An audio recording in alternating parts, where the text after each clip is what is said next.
Welcome to Fanfiction Audiobook. Marvel, I'm just the Supreme Master's sidekick. Chapter 61 The Enchanting Party. A social dance? Are you sure you want to go to that kind of event alone? After hanging up the phone, Qin Wuying felt somewhat uneasy. Shortly after the theft, the Strategic Science Department identified its first target. Howard Stark once created a formula that could turn nitrates into powerful weapons. It is said that a seller named Raymond is now secretly preparing to auction it off. He also planned to hold a social dance as a cover. While the various agents were busy making preparations, Carter had a completely different idea. She planned to go alone, without telling her colleagues, to investigate the auction of the nitrate formula. Before setting off, Carter called Qin Wuying and briefly explained his plans and ideas. Just in case, I'll keep an eye on you from behind. Hey! Where did you come from? Carter, who had just stepped out the door, was startled by Qin Wuying, who suddenly darted out from behind him. Didn't you say you were home on the phone? Yes, but it's not here anymore. Qin Wuying opened the car door as she spoke. In just a few minutes, he also went to Jarvis's place to borrow a vehicle. To be honest, after gaining spatial abilities, Qin Wuying often felt that he was faster than the Flash. Of course, it's best not to rush things. Why did you dress like this today? The dress is nice, it suits you very well. From the reflection in the mirror, Qin Wuying saw a different side of Carter than usual. The long, elegant gown accentuated her stunning figure. These are clearly carefully selected, elegant high heels. What's most amazing is her long, golden hair that's impossible to look away from. Raymond likes blonde women. Carter replied curtly. It seems she's planning to use her beauty to seduce him. Will this really work? Qin Wuying was very skeptical. Are sellers who dare to auction off dangerous substances like nitrate formulas easily lured into scams? Not likely. Just find something to do at the dance, and wait until I get my hands on the stuff. Before entering, Carter straightened Qin Wuying's tie, then walked in with a relaxed gait. This seemingly casual action can reduce their suspicion. Sir, welcome to the party hosted by Mr. Raymond. The waiter at the door bowed slightly to Qin Wuying and extended his hand in welcome. Upon entering, a strong scent of high-end perfume wafted towards you. Everywhere you look, there are men and women dressed in bright and beautiful clothes, swaying and twisting their bodies in the central dance floor. The girls were dressed very beautifully. Among them, the most dazzling jewel is Carter. She walked step by step down the stairs leading upstairs from the middle aisle. The men, whether they had a dance partner or not, all had their eyes on Carter. Miss, you seem lonely, don't you? A middle-aged man mustered up his courage and struck up a conversation with Carter, wanting to invite her to be his dance partner. Oh, maybe you're the one who's lonely. I'm fine. Carter coldly rejected him, which made the middle-aged man look very hurt. After all, her purpose in coming here wasn't to find a dance partner. I'm sorry, you are not allowed to go upstairs without Mr. Raymond's permission. The waiter guarding the stairs stopped Carter. Even he couldn't help but glance at Carter's chest. Ahem, but it seems Mr. Raymond wants to see you. Seeing Carter, who perfectly matched the employer's XP, the waiter immediately changed his mind.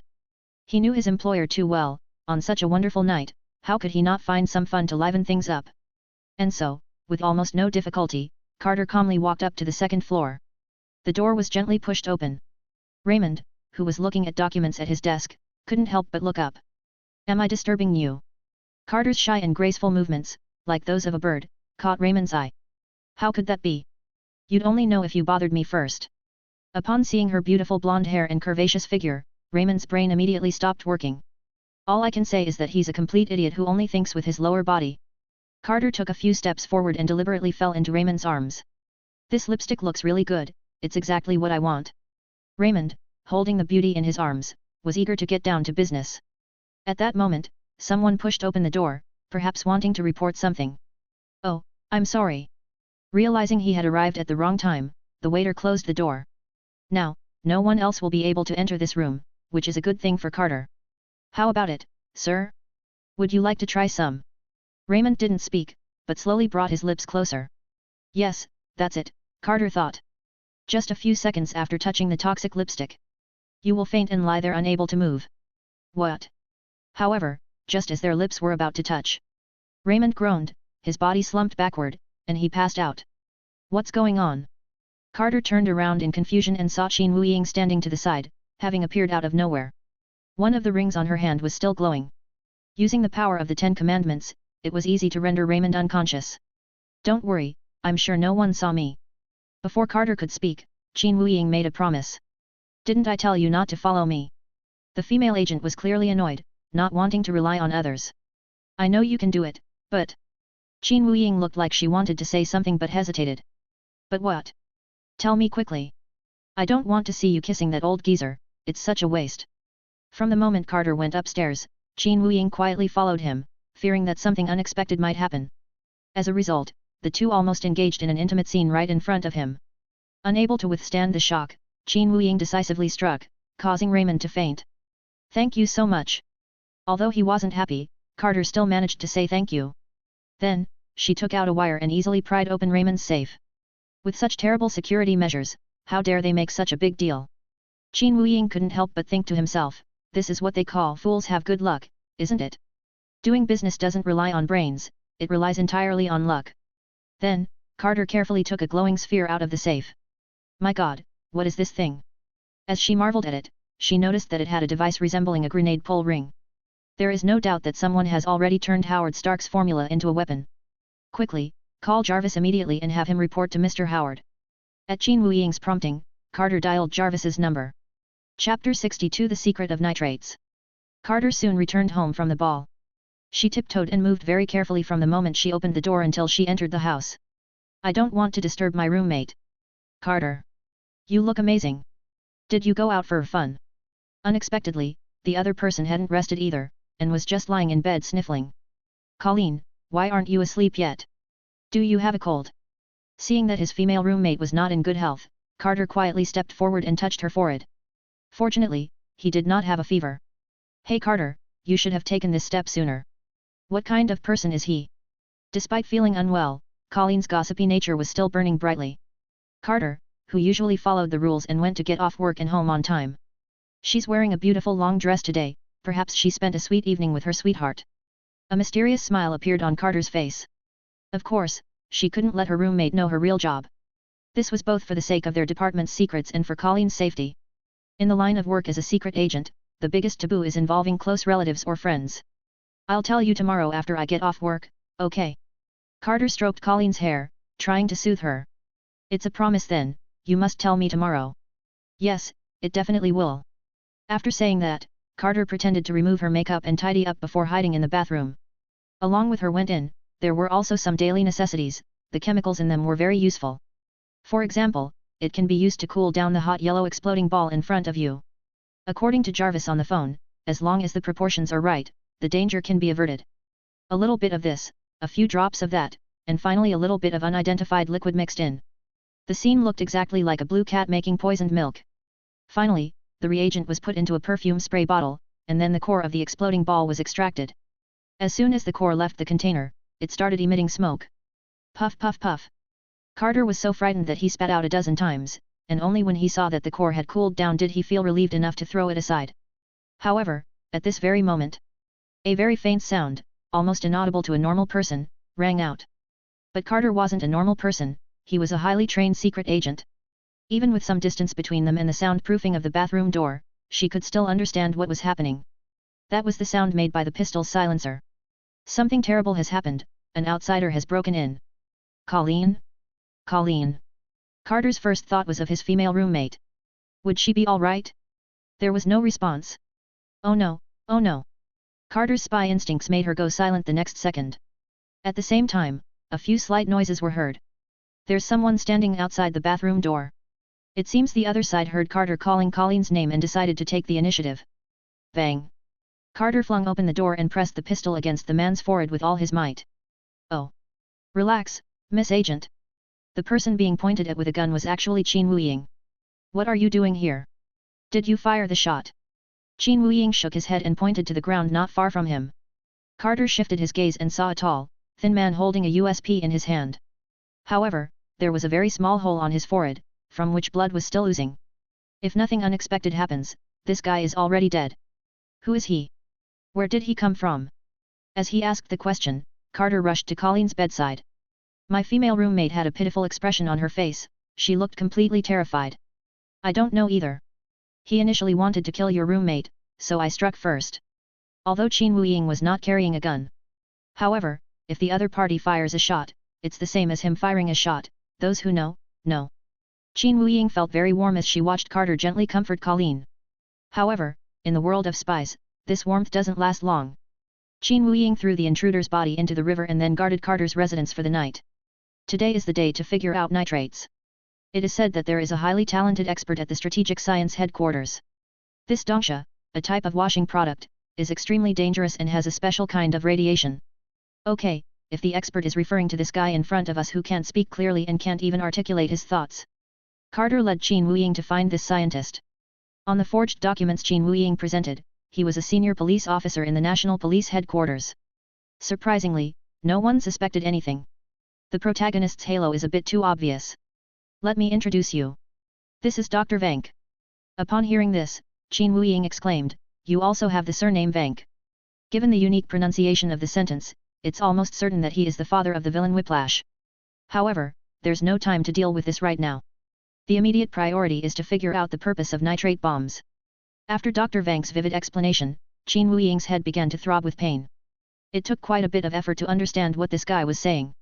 In general, these nitrates can release a special type of radiation called Vita rays. The Vita ray pod that Howard Stark used to create super soldiers was the very thing he used to create them. How come it's another one obsessed with super soldiers?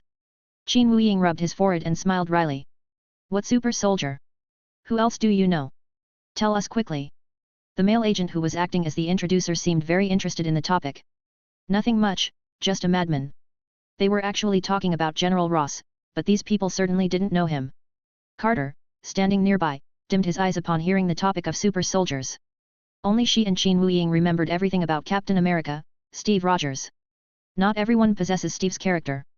When unworthy individuals become super soldiers, it only brings more killing and chaos. Qin Wuying understood this principle very well. Therefore, no matter who the other party is, they must be stopped in time. Get ready, we're going to raid the Roxxon factory at night. After leaving Dr. Vank's place, Carter patted Qin Wuying on the shoulder. This is the latest information she overheard from a conversation with her colleagues. A deal is about to take place there, involving a large number of nitrate bombs. Seeing that Qin Wuying was still somewhat confused, Carter continued to explain. In other words, if both parties involved in the transaction can be caught on the spot, more information may be obtained. How do we get there? Qin Wuying could teleport at will, but he didn't want to use his magic lightly. To avoid any unexpected consequences. It's simple, wasn't there a kind person who was willing to lend us their car? Carter smiled slightly. Achoo. Achoo. At that moment, Jarvis, who was baking pancakes for his wife, couldn't help but sneeze several times. Chapter 63 Melt, Roxxon. A comfortable and stable car, and relaxing and pleasant jazz music. Along the way, you can also enjoy the brightly lit city scenery. I have to thank Mr. Jarvis very much, otherwise I would never have had this opportunity. Qin Wuying hummed along with the person on the radio, speaking contentedly. Judging from their appearance, they don't seem to be going on a dangerous mission at all. It felt more like being on the way to a vacation. Indeed, his generosity has provided us with many conveniences. Carter echoed from the back seat. As for the person being thanked, it's Jarvis himself. Carter ordered him to stay home. At this very moment, he is probably enjoying a romantic evening with his wife. Soon after, a large factory appeared by the roadside. The sign on the main entrance reads Roxxon Refinery. It seems this is the place Qin Wuying and Carter have been searching for. The factory at night had a sinister feel to it. Dim lighting, a somewhat secluded location, and high walls. It is indeed a good place to conduct secret transactions and make plans. Carter and Qin Wuying climbed over the fence one after the other and tiptoed inside. Can you imagine what would happen if there were a huge amount of nitrates here? As he explored further, Carter couldn't help but sigh with admiration. Last time, just a glowing bomb ball made people nervous and breathless. If the transactions here involve a large number of the same bomb balls, wouldn't that scene be incredibly exciting? Oh my god, I just hope it doesn't cause too much of a commotion. Upon hearing that classic tone, Qin Wuying knew that what the other party was talking about was very likely to happen. This is similar to the principle behind jinxing or death flags. Before long, the two noticed something unusual. Even though it was nighttime and the factory had stopped operating and the lights were off, a faint light was still shining from one of the factory buildings. Without needing to say more, Qin Wuying and Carter exchanged a glance. The two then split up and quickly headed in that direction. Carter pressed himself against the wall behind the door first, peeking inside. There was a man in a suit and a woman in a white coat, nervously operating something. Meanwhile, the Vita radiation detector that Carter was carrying also reached its peak. Then she realized that the Roxxon refinery might not just be a place for transactions. As one of the few factories that have mastered advanced technology, It's quite possible that those glowing nitrate bombs were produced right here. No, they're too far apart. I need to get closer. Carter made a gesture to Qin Wuying and then slipped into the factory on his own. After exchanging a few words, the man in the suit also put on a researcher's coat. But that was just a pretense. Hey, at least smile. I risked my life to make this thing. The real researcher carefully picked up the nitrate core and said to the man in the suit. It seems that the two of them are the main characters today. Carter moved closer to the past, hiding himself behind a large machine. Clang. In the silent environment, a crisp metallic sound suddenly rang out. Oh no. Carter looked down and realized he had accidentally kicked away a small piece of copper. Why is this thing here? Who's there? Who's there? Come out right now. The researcher and the man in the suit immediately became alert and drew their pistols. Carter quickly tried to pull himself back. The researcher, holding the gun in a very unorthodox manner, walked step by step toward Carter's position. He could see the female agent the moment he turned his head. He turned his head. Ah! In an instant, Carter activated the high-intensity light equipment that he had prepared beforehand. The researcher was immediately stung so badly he couldn't open his eyes. Seeing that things were going badly, the man in the suit who was a little further away quickly took out the bomb he had just made from the container. Carter tried to step forward to stop them, but the researcher blocked his way. She could only use a swift sweeping leg to knock down her opponent, and then follow up with 2 punches to knock her unconscious. Poor guy. Qin Wuying appeared to the side at some unknown time. He shook his head as he looked at the researcher lying on the ground. Whose friend is this, and whose? Ouch. He turned around abruptly. Why did you hit me? Go after that guy running with the bomb. Oh, right. Carter's reminder made Qin Wuying realize that there was still an armed thug. Seeing Qin Wuying's unhurried and leisurely demeanor, Carter snatched the gun from the researcher's hand and chased after him. Passing through the complex factory buildings, navigating around various rooms with unclear meanings. Finally, they managed to corner the man in the suit in the passageway between 2 factory buildings. A milk delivery truck was blocking the man's path in front of him, while Carter was hot on his heels behind him. He had no choice but to turn around and raise his hands. State your identity. Who are you? Carter asked coldly, pointing his gun at him.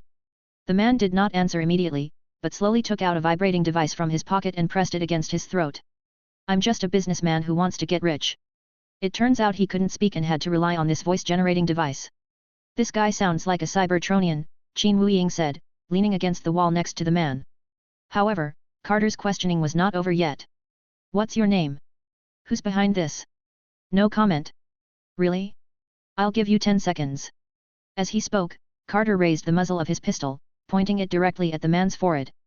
However, just as she was about to begin threatening the countdown, the man suddenly turned around and pulled open the door of the milk delivery truck. In an instant, the intense light made Carter almost unable to open his eyes. The entire train carriage was filled with glowing bomb balls made of nitrates. The person driving this car is incredibly skilled and daring. Aren't they afraid of getting blown up? Qin Wuying clicked his tongue in admiration from the side. Carter rolled his eyes at him, thinking to himself that this guy was really not doing his job properly. Madam, the man spoke again at that moment. Leviathan is coming. You won't like this future. A smile appeared on the man's lips. Leviathan? What's Leviathan? Carter wanted to ask more. However, the man did not continue to answer. To make matters worse, the other side actually opened the pin on their bomb ball. Miss Agent, you have 5 seconds left. After saying that, the man threw the activated bomb ball into the milk truck's compartment. Carter's eyes widened, she felt her legs stiffen and her heart pound. With an explosion this big, there's no way you could escape in 5 seconds. She closed her eyes, thinking of the heroic figure of Steve Rogers. Boom. Boom. Boom. A series of explosions rang out one after another, and flames shot into the sky one after another. Chapter 64 Heading to the Cedar Forest. Those sounds faded into the distance from Carter's ears. It's as if my soul has ascended to heaven, which is why I'm far removed from the explosions of the mortal world. Miss Carter? You're all right now, open your eyes. The next second, Qin Wuying's voice pulled her back to reality. Carter slowly opened his eyes and realized that they were standing in an open space hundreds of meters away. The Roxxon refinery, which had just occupied a large area of land, is now as if it has evaporated. The power of nitrate bombs is truly astounding. What happened? I'm still alive. Carter patted himself all over, trying to find the feeling of surviving a disaster. Needless to say, it was Qin Wuying who teleported out with Carter at the crucial moment. If not now, when? Firstly, Qin Wuying did not want such a rare beauty to die in front of him. Secondly, What if Captain America wakes up later and finds out that Carter sacrificed himself during the mission? Who knows, he might turn into a Hydra captain or some other corrupted monster on the spot. Furthermore, the death of characters who shouldn't have died will cause even more confusion in the timeline. Anyway, it's a good thing we weren't in that factory. Qin Wuying patted Carter on the shoulder, then turned around. Wait. How are we going to get back? Where's Mr. Jarvis's car? Carter was still in shock, frozen in place. It's important to know that this place is quite a distance from the city center. Would you like to sit here? Qin Wuying straddled a brand new motorcycle parked by the roadside and turned his head away. Where did this come from? And where's Mr. Jarvis's car? Carter was filled with doubt, but he still got on the motorcycle and gently hugged Qin Wuying. Qin Wuying then pointed to the original location of the Roxxon refinery. I'm afraid Mr. Jarvis's car. The two of them covered their faces at the same time and chuckled softly. After that, they remained silent the entire way. However, although the factory explosion destroyed almost all the evidence, it wasn't without its gains. While confronting the man in the suit, Carter noted down the brand of the milk truck. The next morning, she disguised herself and went into the company. Everywhere was a scene of bustling activity, and the scorching sun did nothing to stop the workers from getting to work. This is not because they are very motivated. This was mainly because the supervisor was constantly patrolling the area, keeping a close watch on them. Hey! It's you, come here right now. Just as the supervisor was engrossed in overseeing the work, a woman's shout came from the side. He turned his head. You're the foreman here, right? I've received 14 complaints about you. The woman in front of me was wearing a white lab coat, had her hair neatly combed, and wore scholarly-looking glasses. The authoritative aura immediately intimidated the supervisor. Me? Madam? Are you sure you're not mistaken? I've always been a law-abiding citizen. You have violated the Urban Sanitation Management Regulations, Chapter 42, Article 23, which pertains to the management of the transportation of dairy products. Carter didn't even look up, he just read from the documents in his hand. The kind of official that supervisors fear most is someone who has absolutely no intention of communicating. It's just coldly reciting data, according to the law. May I ask, has anyone filed a complaint? As he asked the question, the supervisor glared menacingly at his workers. Now it's my turn, Carter said, looking up. I will be inspecting all your milk trucks as required by the court. But, are you going to help me, or are you going to get in my way? The unquestionable tone left the supervisor momentarily speechless. I'll help you. Then, Carter secretly took out a Vita X detector and checked each car one by one. One after another, they searched every corner. However, after searching almost the entire company's milk delivery trucks, they found nothing. Not a single vehicle contained even the slightest trace of Vita radiation. Is this what you're looking for, Miss Carter? Just when Carter was at his wit's end, Qin Wuying suddenly appeared again. He handed Carter a small note from his hand. The sign read, Sheldon, Milkman, Cedarwood. Carter looked up in surprise at Qin Wuying. How did you know I would want this? It's this guy's milk delivery truck, no doubt about it. In fact, Qin Wuying also noticed the company name of the car. He also used a special method to get his supervisor to tell him who was not at their workstation that day. Okay, Carter said, turning to look at his supervisor. You won't be prosecuted for now. Upon hearing this, the supervisor and the people behind him breathed a sigh of relief. And so, the clues became clear again. Next, we need this milk delivery man named Sheldon. Destination, Cedar Forest Town. However, there is still one problem that has not been solved. Carter and Qin Wuying exchanged a glance, knowing they were thinking the same thing. So, what mode of transportation will the two of them use this time? Achoo. Achoo. Jarvis sneezed twice more at home. Honey, you've probably been too tired lately, you've been sneezing a lot. Jarvis's wife, Anna, lovingly draped a coat over his shoulders. However, Jarvis didn't think so, it wasn't something that made him feel unwell. Madam, I'm afraid we're going to lose another car. A few hours later, on a highway not far from Cedar Forest Town, a car was driving at a steady speed. The same gentle and cheerful music, the same pleasant natural scenery. That's right, Qin Wuying and Carter borrowed Jarvis's vehicle again. Why not take advantage of it? Soon, Qin Wuying parked the car in front of a detached house.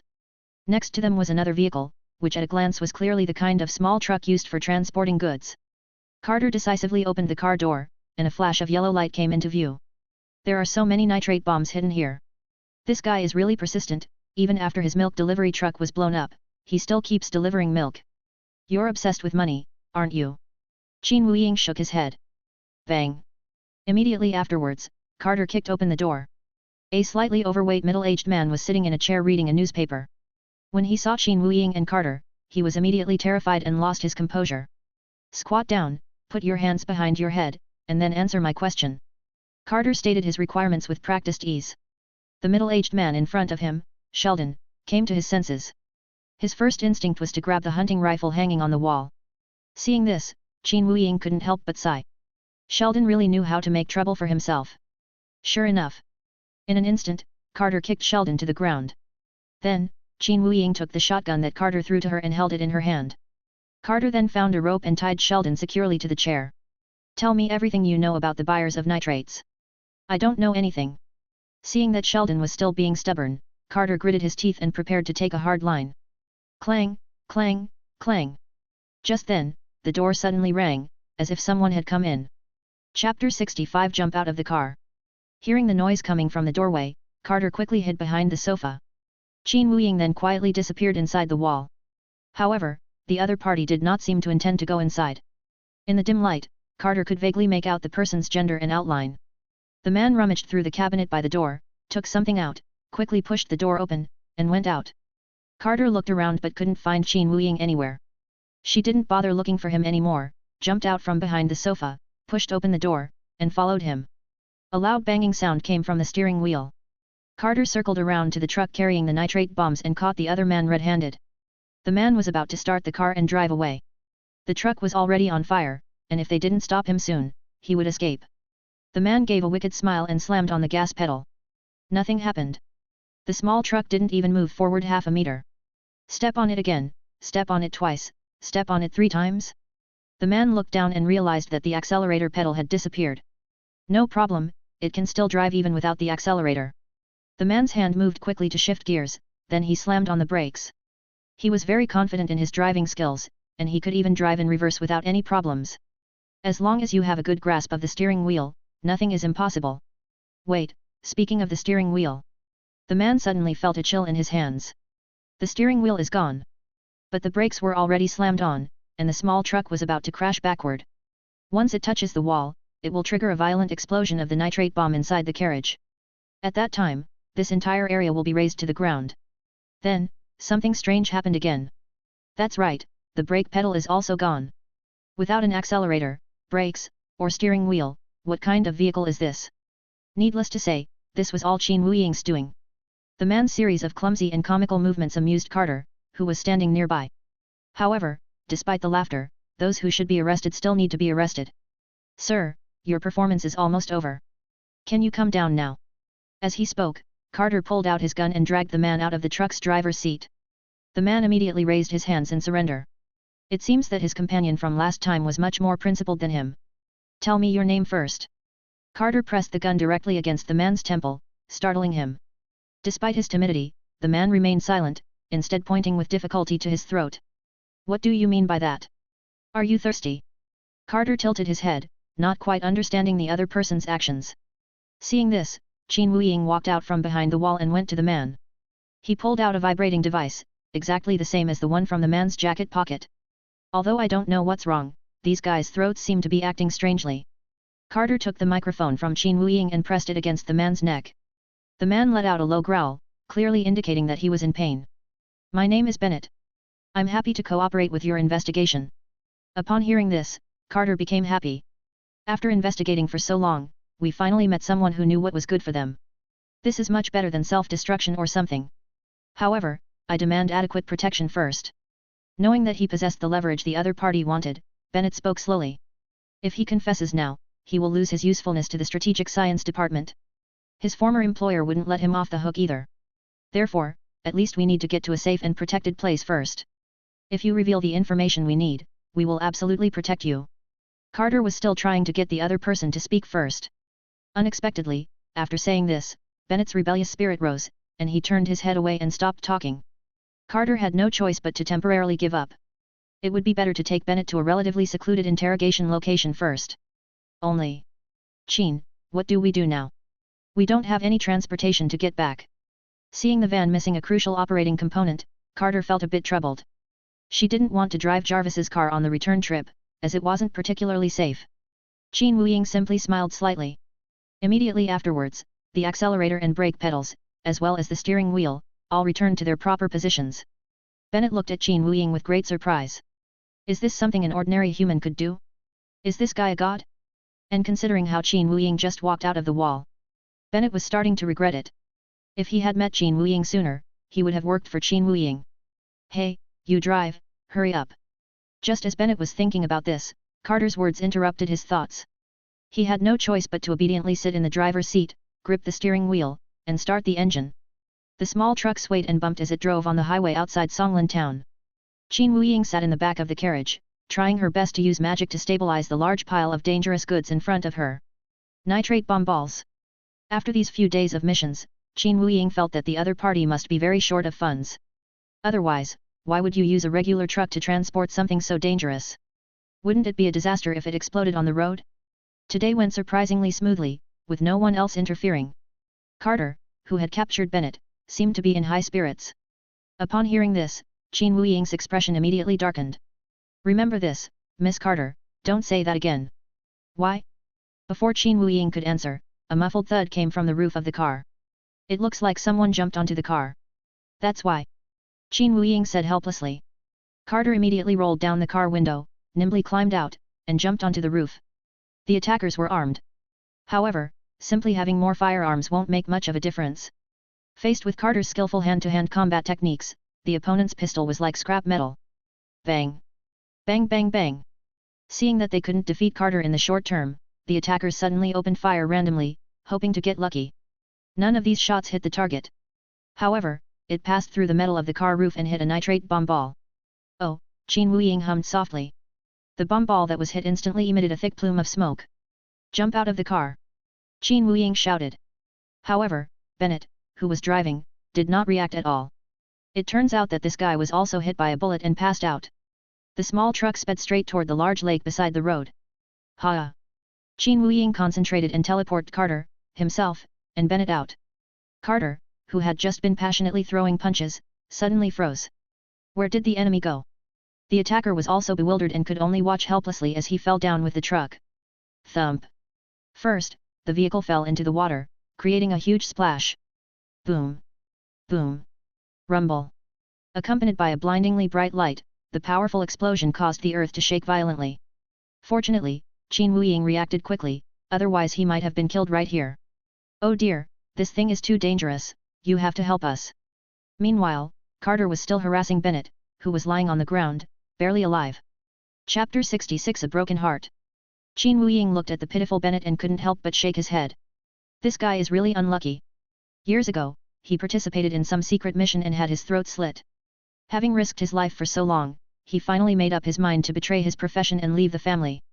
Now he lies on the sand by the roadside, looking like he's about to die. Moreover, even now, we cannot leave in peace. After all, Carter was frantically shaking Bennett's body.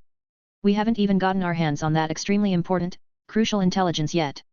As an agent, Carter only cared about whether his mission was completed. Cough, cough cough. Bennett struggled to move his left arm, coughing violently. He shakily placed his finger on the sand and slowly drew a tangible pattern. A heart? Is this a heart? Carter watched anxiously, urging Bennett to draw quickly. Bennett used the last of his strength to create a broken heart. Where is this totem from? Bennett, tell me quickly. However, no matter how the female agent shouted, it was to no avail. Bennett breathed his last, unwilling to accept his fate. What should we do with him? Qin Wuying looked around and noticed two cars heading in their direction.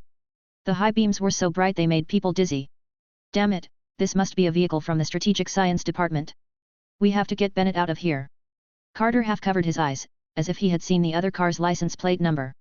Grab my arm, Qin Wuying said calmly. What? We're not that close yet. Hurry up.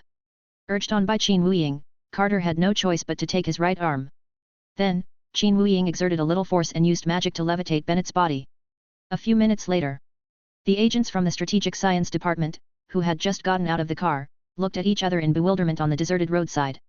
They clearly saw 3 people here just now, 2 standing and 1 lying down. Now there's nothing left.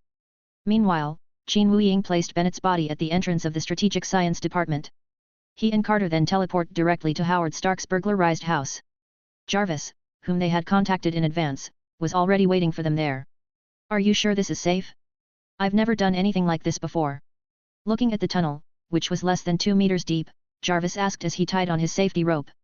Having been used to being a housekeeper, he wasn't that agile. You're scared because it's only that tall? I'll share this as a funny story with your wife. Carter blinked. What? This height is no problem at all. With that, Jarvis tossed aside the safety rope and leaped down. Ouch! A moment later, his cry came from above. Fortunately, there was no serious injury, just a minor abrasion. Carter knew that Jarvis especially liked to show off in front of his wife Anna. You can't go wrong teasing him with this. The group continued along the tunnel toward the light. This road was dug by thieves who steal things, and Howard Stark was completely unaware of it beforehand. Howard is probably more concerned with how many beautiful women are beside him when he walks down the street. Looks like this is the place. Jarvis pointed to the tunnel exit with the beam of his flashlight. Looking out through the iron fence at the exit, there were several old boats on the dark water. This is a dock specifically for retirees on boats. They're all retired old guys. After confirming that no one else was around, the three opened the tunnel door and went out. On each ship, you could see its name and corresponding image written on it. On the side of the third ship from the left, there is a heart, a broken heart. This corresponds to the painting Bennett made on the sand before his death. Yes, this is indeed the heartbreak. Hopefully, the outcome won't break our hearts. Upon seeing the ship's name, Qin Wuying felt that it was almost certain. Sure enough, at the very back of the ship's cabin, they found a bunch of mysterious boxes. Lifting the blackout cloth revealed a multitude of inventions and treasures. What is this? Carter looked curiously at one of the oddly shaped, massage-like objects. Oh, that's a muscle atrophy device. Jarvis raised an eyebrow and quickly took it into his hands. This is very dangerous, it can cause muscle atrophy and fractures. It was originally intended for massage. Goodness, that was really strong. Qin Wuying scanned the various inventions with his eyes, trying to see if any of them would be useful in the future. However, after looking around, none of them seemed as useful as the 10 Commandments, so I had to give up. Aha, I've found you.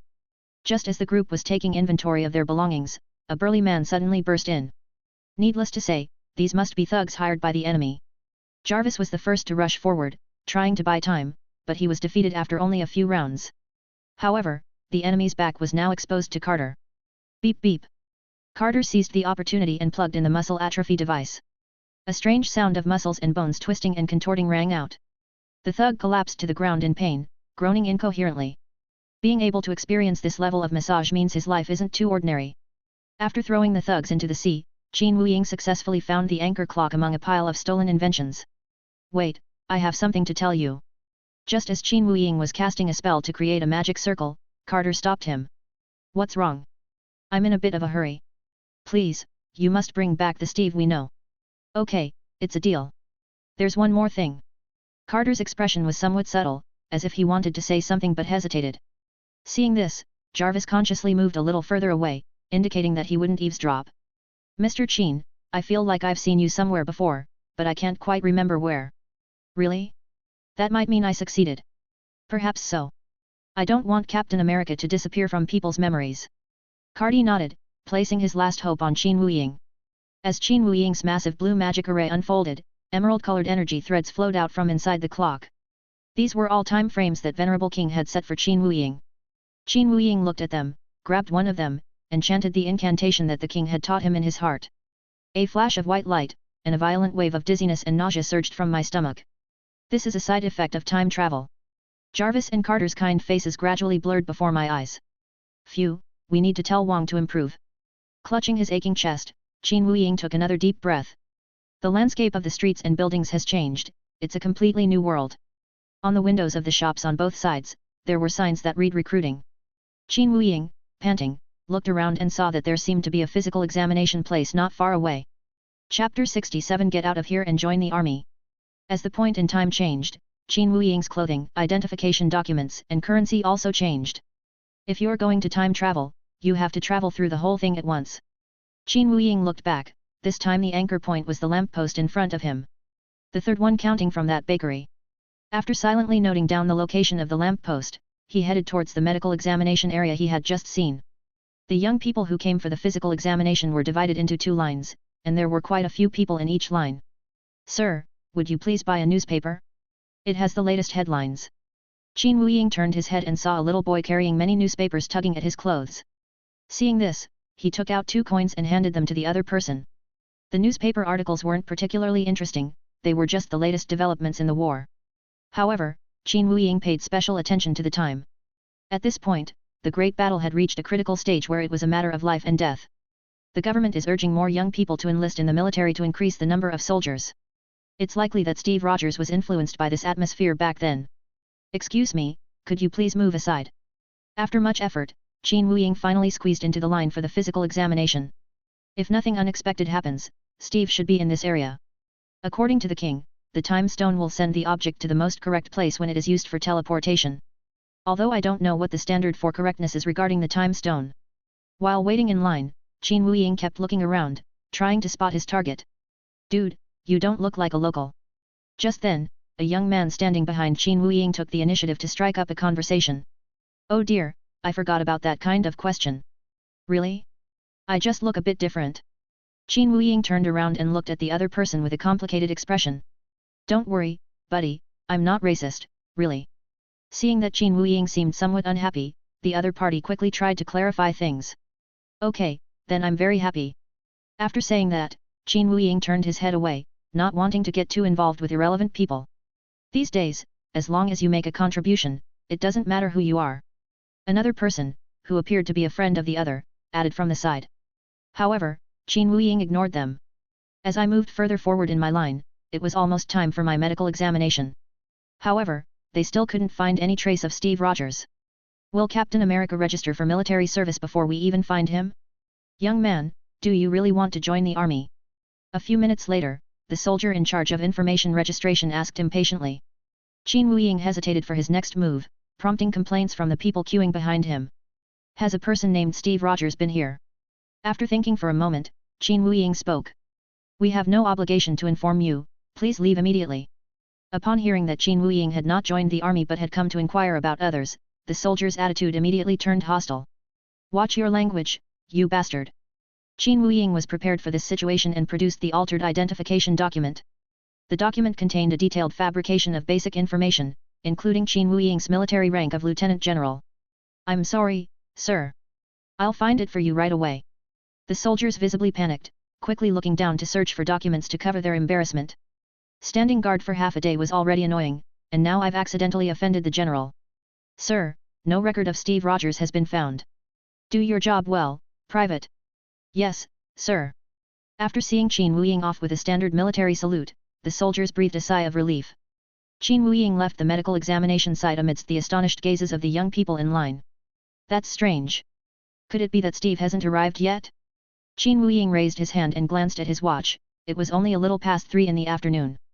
He decided to wait patiently in the same spot. Perhaps in a few tens of minutes or 2 hours, Steve will come here for a medical checkup. 15 minutes. Qin Wuying read the newspaper 3 times. 40 minutes. Qin Wuying finished reading a newly published fashion magazine. An hour and a half later. Qin Wuying fell asleep leaning against the roadside. Did someone throw a coin at my feet during that time? In any case, when he woke up, he found the sun was setting and night was about to fall. The long lines for physical examinations have now dwindled to just a few people. Steve Rogers is not in this either. Damn it, did I sleep too long and miss it? Qin Wuying stood up, shook his head, and stretched his limbs. Let's find a hotel to stay in for the night.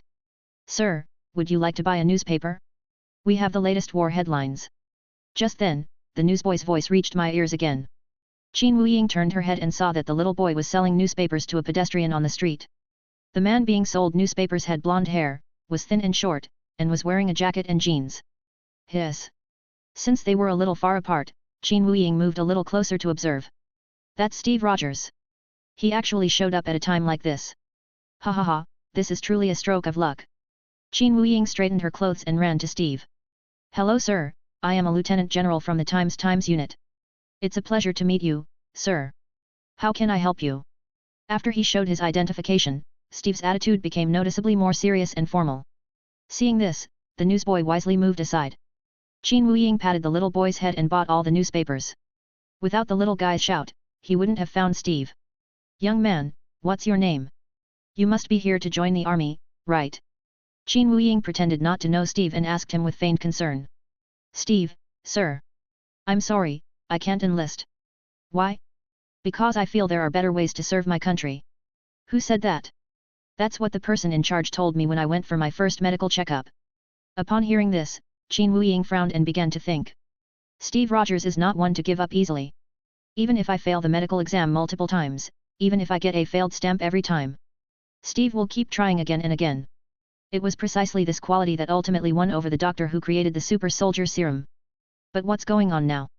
That guy, whose character was stronger than anyone else's, actually gave up joining the army? Can you tell me how that person tried to persuade you? He advised me that working hard, donating to the war effort, and buying defense bonds could also make a significant contribution. Qin Wuying slapped his forehead. No wonder the SHIELD files said this guy never missed a single tour. So they went to see the show specifically so they could buy defense bonds. No way. Qin Wuying shouted sternly, you get the hell out of here and join the army. Chapter 68. What kind of special agent are you? Goodness, this place is really a bit eerie. Early the next morning, Qin Wuying went with Steve Rogers to the medical examination center he had mentioned. It was here that Steve was turned away by the soldier in charge of the physical examination. Whoever that person is, they have committed an unforgivable mistake. Right now, this place in front of us, which is supposed to be a medical examination area, is practically empty. It was the complete opposite of the lively atmosphere of yesterday. Does this mean the people in this neighborhood are all politically indifferent? Qin Wuying couldn't help but become suspicious. Something was definitely amiss. Sir, there used to be a lot of people here. Steve Rogers took the initiative to introduce Qin Wuying. Registration is almost over, which is why it's like this. Despite this, Qin Wuying still couldn't completely believe it. The control group from yesterday is right there. Let's go, future American soldiers, we'll have to see to know. Qin Wuying patted Steve on the shoulder and walked into the medical examination tent with him. There were only 3 people inside. A soldier responsible for filling out registration forms. A doctor wearing a white coat, a stethoscope, and a magnifying glass. And a mysterious figure dressed in a black robe, sitting silently in a corner. For some reason, Qin Wuying felt that he had seen this black robe somewhere before. But I couldn't remember it for a moment. It's you again? Didn't I tell you? You're not suitable. Get out of here. As soon as he entered, the soldier appeared extremely impatient and tried to get Steve to leave.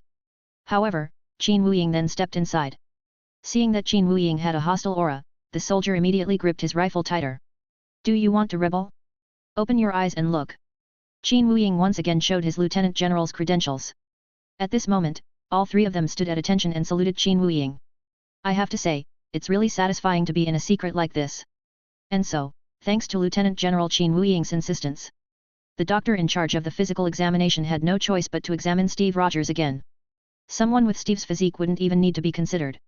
However, since he's now connected to the system, that's a different story. After going through the entire procedure, the doctor couldn't help but look embarrassed. Sir, this young man is too underweight and has heart and chest problems.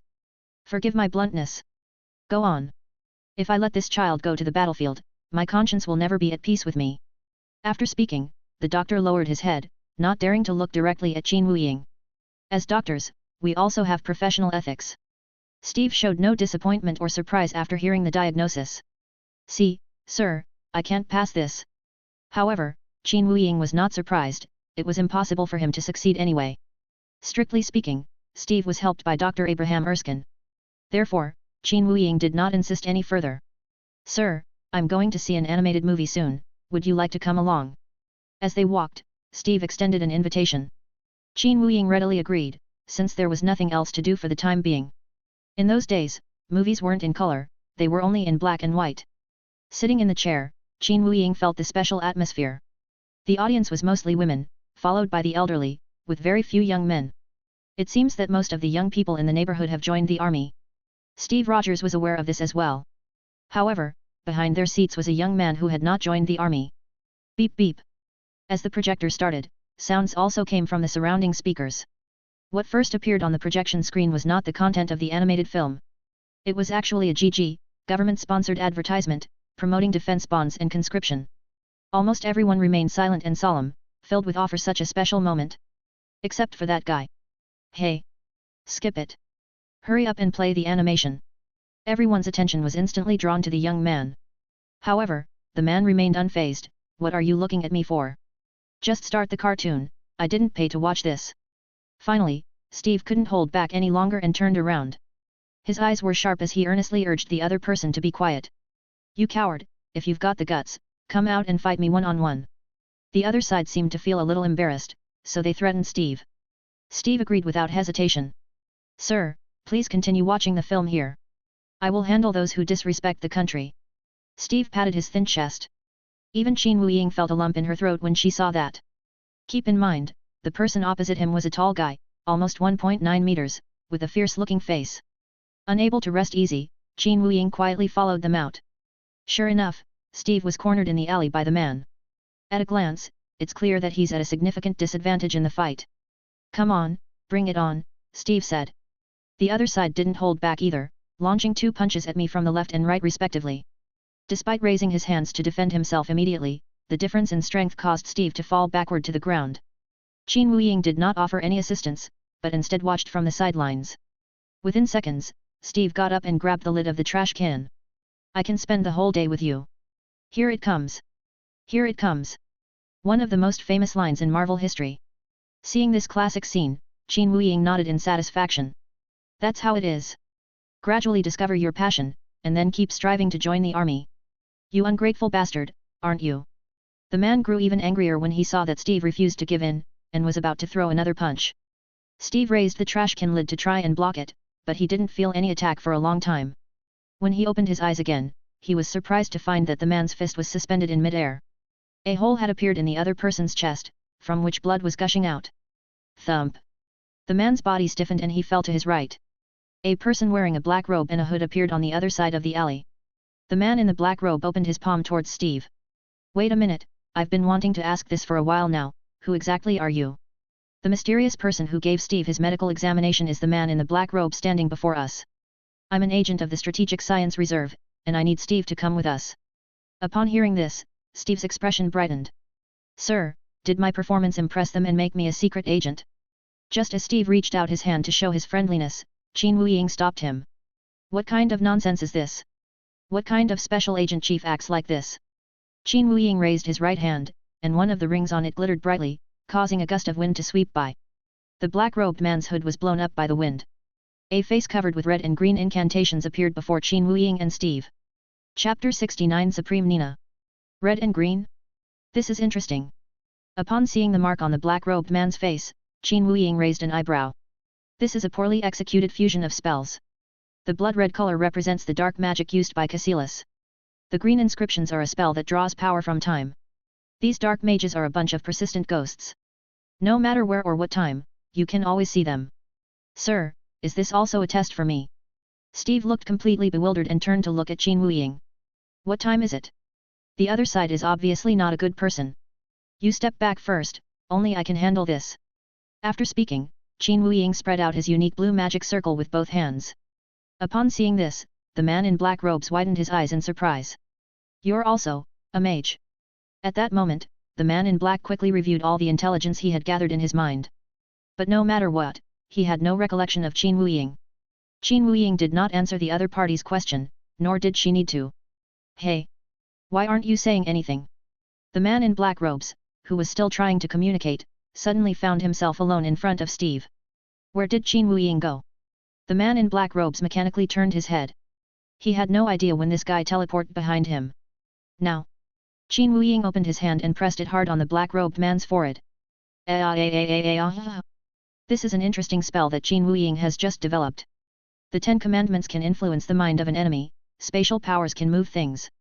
Then, all you need to do is use the 10 Commandments to access the other person's memories, and then use spatial power to transfer those memories into your own head. That's right, stealing other people's memories and thoughts. In the hallucinations that kept flooding his mind, Qin Wuying saw many familiar people and objects. First it was the Ancient One and the Eye of Agamotto, then Caecilius, Mordo. Many forbidden magical artifacts mentioned in secret books. Phew, it seems this feature isn't quite perfect yet.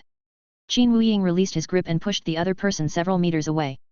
With his current level of proficiency, he can only barely make out an impression, and cannot form a complete memory. In addition, it can cause me a bit of a headache. However, the information we just received was also very useful. It can be almost certainly concluded that the appearance of this dark mage is inextricably linked to Caecilius. But in the original work, this person was at best a mad mage. The greatest threat it could pose is Dormammu. Why is Caecilius so active now, even reaching into the past? Sir? Should we arrest him and tie him up? Steve's question interrupted Qin Wuying's thoughts. The other party looked excited, as if they were about to make a contribution. But Qin Wuying was concerned about whether he could get more information out of him. He reached out his hand, wanting to do it again.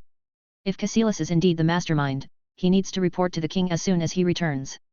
However, the dark mage, who had been tormented, was now lying on the ground, unconscious. His willpower is really weak. Qin Wuying shook his head. No wonder he was tempted by the dark energy.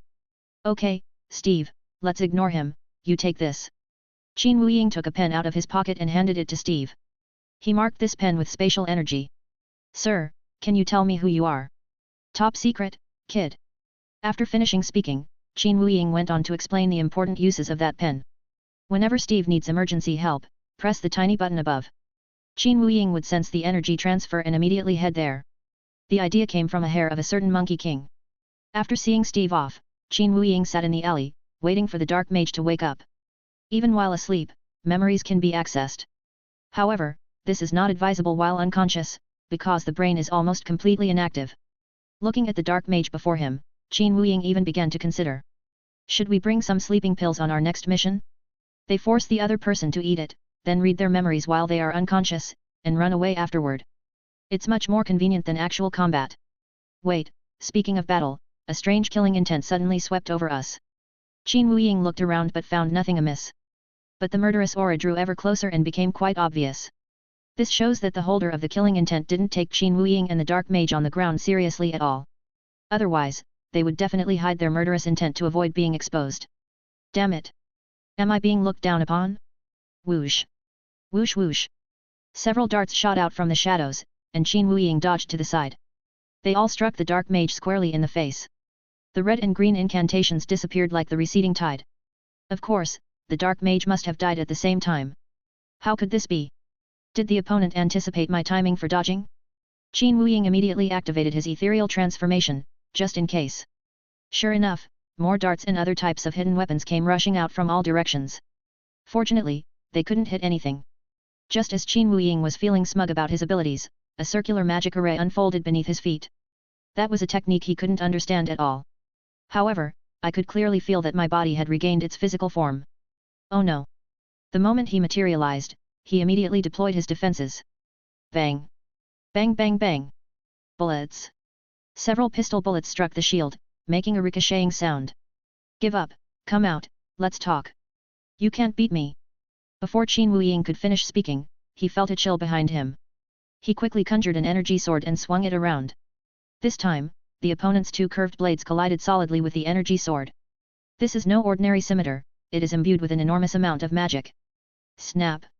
A few seconds later, his energy sword was cut in half. The enemy, who had been lurking in the shadows, finally revealed his face. Long, jet black hair, dark brown skin, and dressed in a western cowboy outfit. Striking eyebrows and bright eyes. Most importantly, Qin Wuying sensed astonishing magical power emanating from her. The girl crossed her two swords, trapping Qin Wuying's neck between them. No matter how hard he tried, he couldn't activate his teleportation or teleportation abilities. Don't waste your time, just tell me the master you serve. Why should I tell you? How out of touch with reality. Don't young people these days even recognize the Sorcerer Supreme? What did you say? Upon hearing the words Supreme Master, Qin Wuying couldn't help but exclaim in surprise. After all, he had never heard of a Sorcerer Supreme other than the Ancient One, the King, and Doctor Strange. All right, I am the current Supreme Being, Nina. Who are you? Seeing that Qin Wuying didn't recognize her, the girl introduced herself first. However, she did not retract the knife in her hand even slightly. Chapter 70 The Sanctuary of the Past. Do you know the Ancient One? I'm her disciple. Qin Wuying shouted as he pulled hard on the knife held to his neck. Given the Ancient One's lifespan, the Supreme Being should have known her by now. As long as you explain that you are one of our own, the misunderstanding will be cleared up. Instead of relaxing after hearing this, Nina pressed on even harder.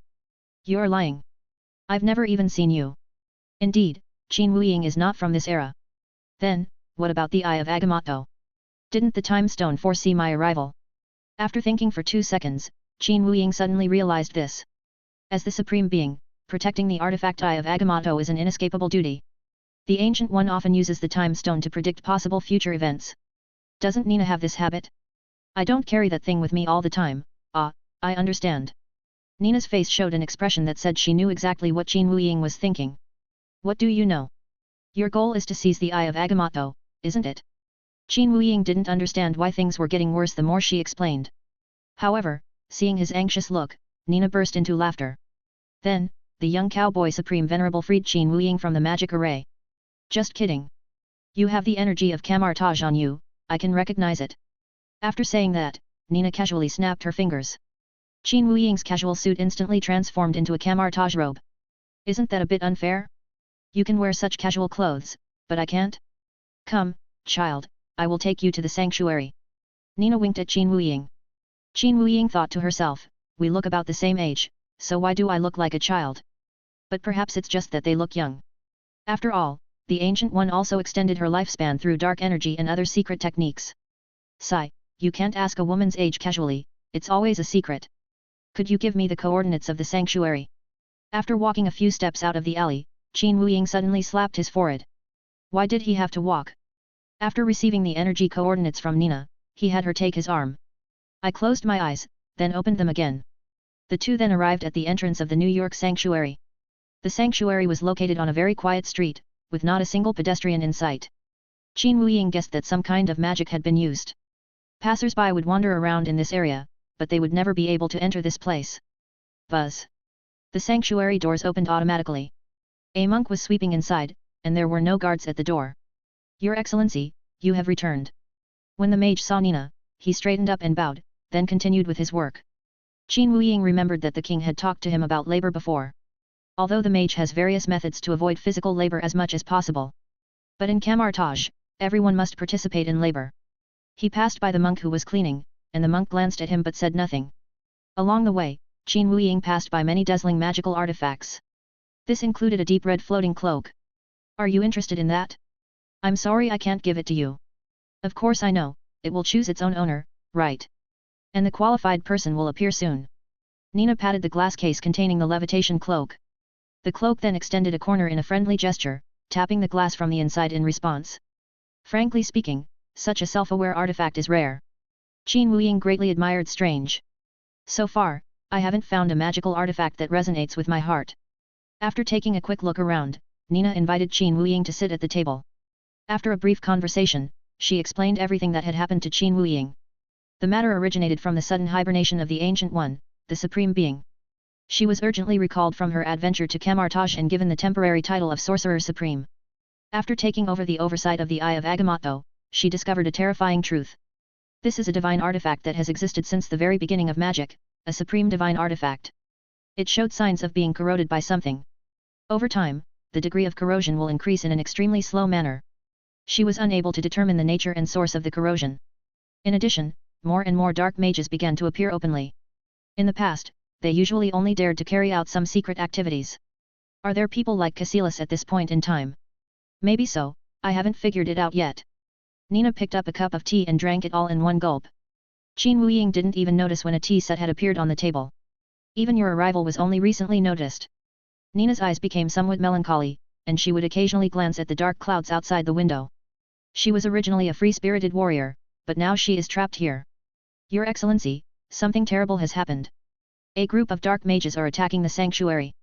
Just then, two mages hurried upstairs to report to Nina. Outside the sanctuary, the sounds of flames burning and explosions could already be heard. So arrogant? Venerable One, please wait here for a moment, I will handle this.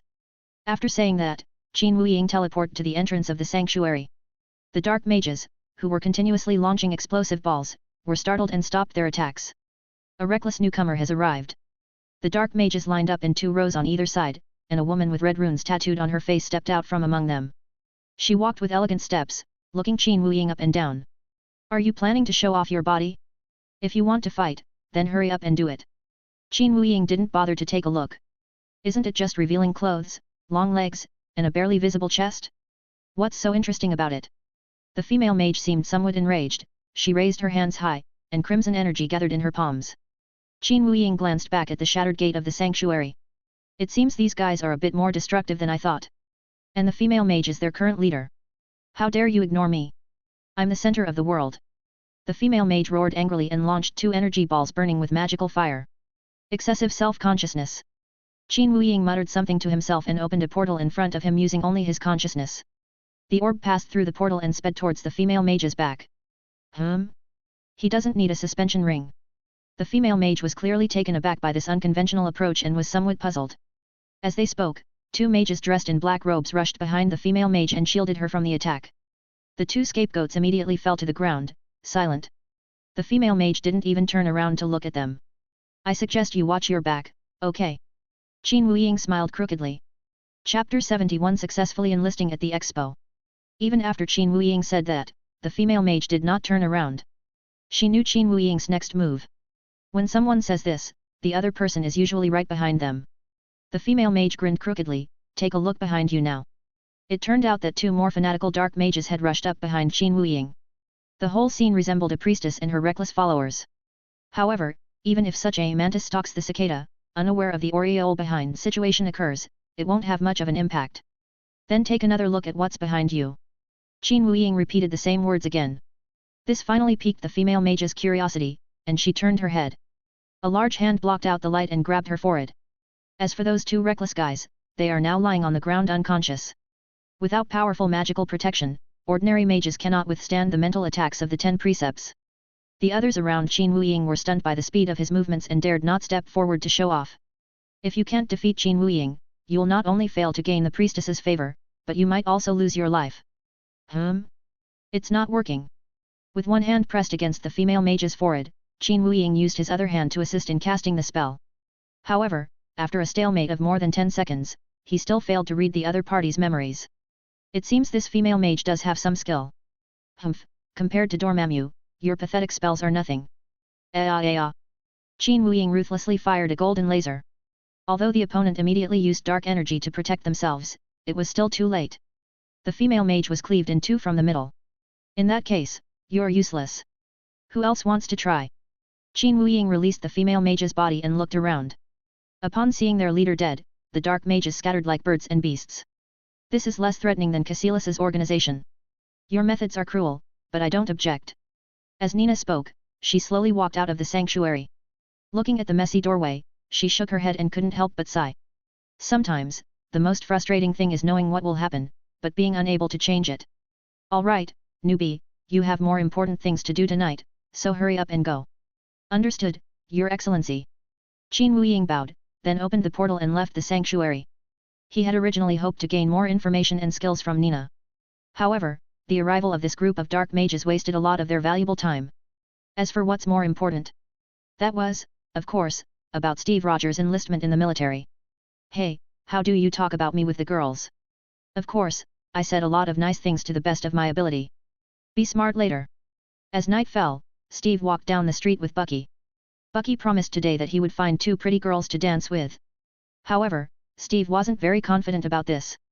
What's more, his mind is currently filled with thoughts of joining the army. Soon after, 2 girls dressed in flamboyant attire walked towards them. When Bucky saw them, he immediately beamed with joy and went to greet them. Steve stood there awkwardly, unsure of what to do.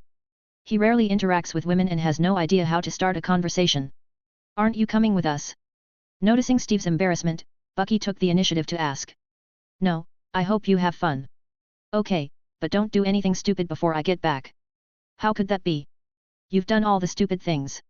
The two shook hands, and Steve watched Bucky and the 2 girls leave. That's fine too, I might feel awkward if I were there. As Steve pondered this, he prepared to wander around. This is the 1943 World's Fair. All the world's most advanced and interesting inventions are gathered here. After looking around a few times, Steve's gaze was drawn to a small pavilion. Just as he took a step, preparing to go inside for a visit. Sir, can you help me? Turning around, I saw a middle-aged man with slightly graying hair looking extremely anxious. What's wrong? What happened? Steve's instinctive kindness compelled him not to ignore the person in front of him.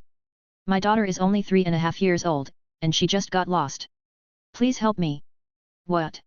Of course, could you describe what she looks like? Yes, she. Just as the middle-aged man was about to speak, a person suddenly appeared and stood between them. Steve Rogers looked up and saw Qin Wuying. Sir, what are you doing here? Qin Wuying snorted coldly and reached out to stop him. I can't help this person. You can go wherever you want to have fun. But sir, his 3-year-old daughter is missing. I'll handle it. Hearing Qin Wuying's firm stance, Steve had no choice but to give up and turn to walk into the exhibition hall. The middle-aged man in front of them also revealed his fierce nature. "It's you again, you always ruin our plans." Taking advantage of the fact that Qin Wuying was not fully focused on him, he took out a dagger. He crouched down, aimed at Qin Wuying's lower abdomen, and thrust out fiercely.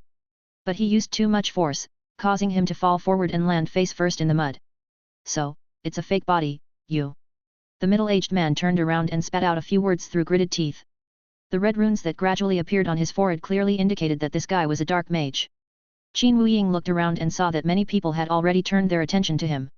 It's not a good situation to handle this in front of so many onlookers. Whoosh! Qin Wuying instantly teleported himself and the other party to an open space outside the expo. He then conjured an energy sword and easily killed the troublesome person.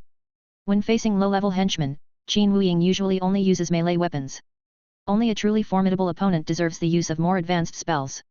After disposing of the body, Qin Wuying quietly returned to the scene. He needs to check on how things are going with Steve Rogers. With the marker pen that had been given to him earlier, he easily located Steve's current position. A medical examination center located at the expo. Very good, a smile appeared on Qin Wuying's lips. This means that Dr. Erskine successfully met with Steve in the last few minutes. "So, how's it going, recruit?" After the physical examination and conversation were basically over, Qin Wuying appeared outside the examination area. Steve just came out from inside, holding a document in his hand. "Sir? How did you know I just passed the physical exam?" Captain America's expression was one of unprecedented joy. Qin Wuying also breathed a brief sigh of relief, but considering the situation over the past few days, more troublemakers are likely on their way.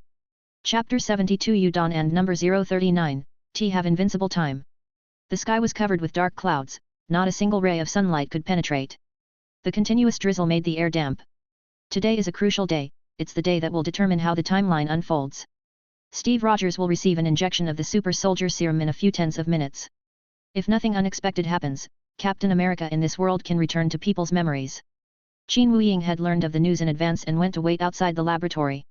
"Excuse me, sir, do you have any needs for trading antiques?" As he was drinking coffee and reading the newspaper, a pleasant female voice drifted into his ears. He looked up and saw that the newcomer was none other than the female agent, Carter.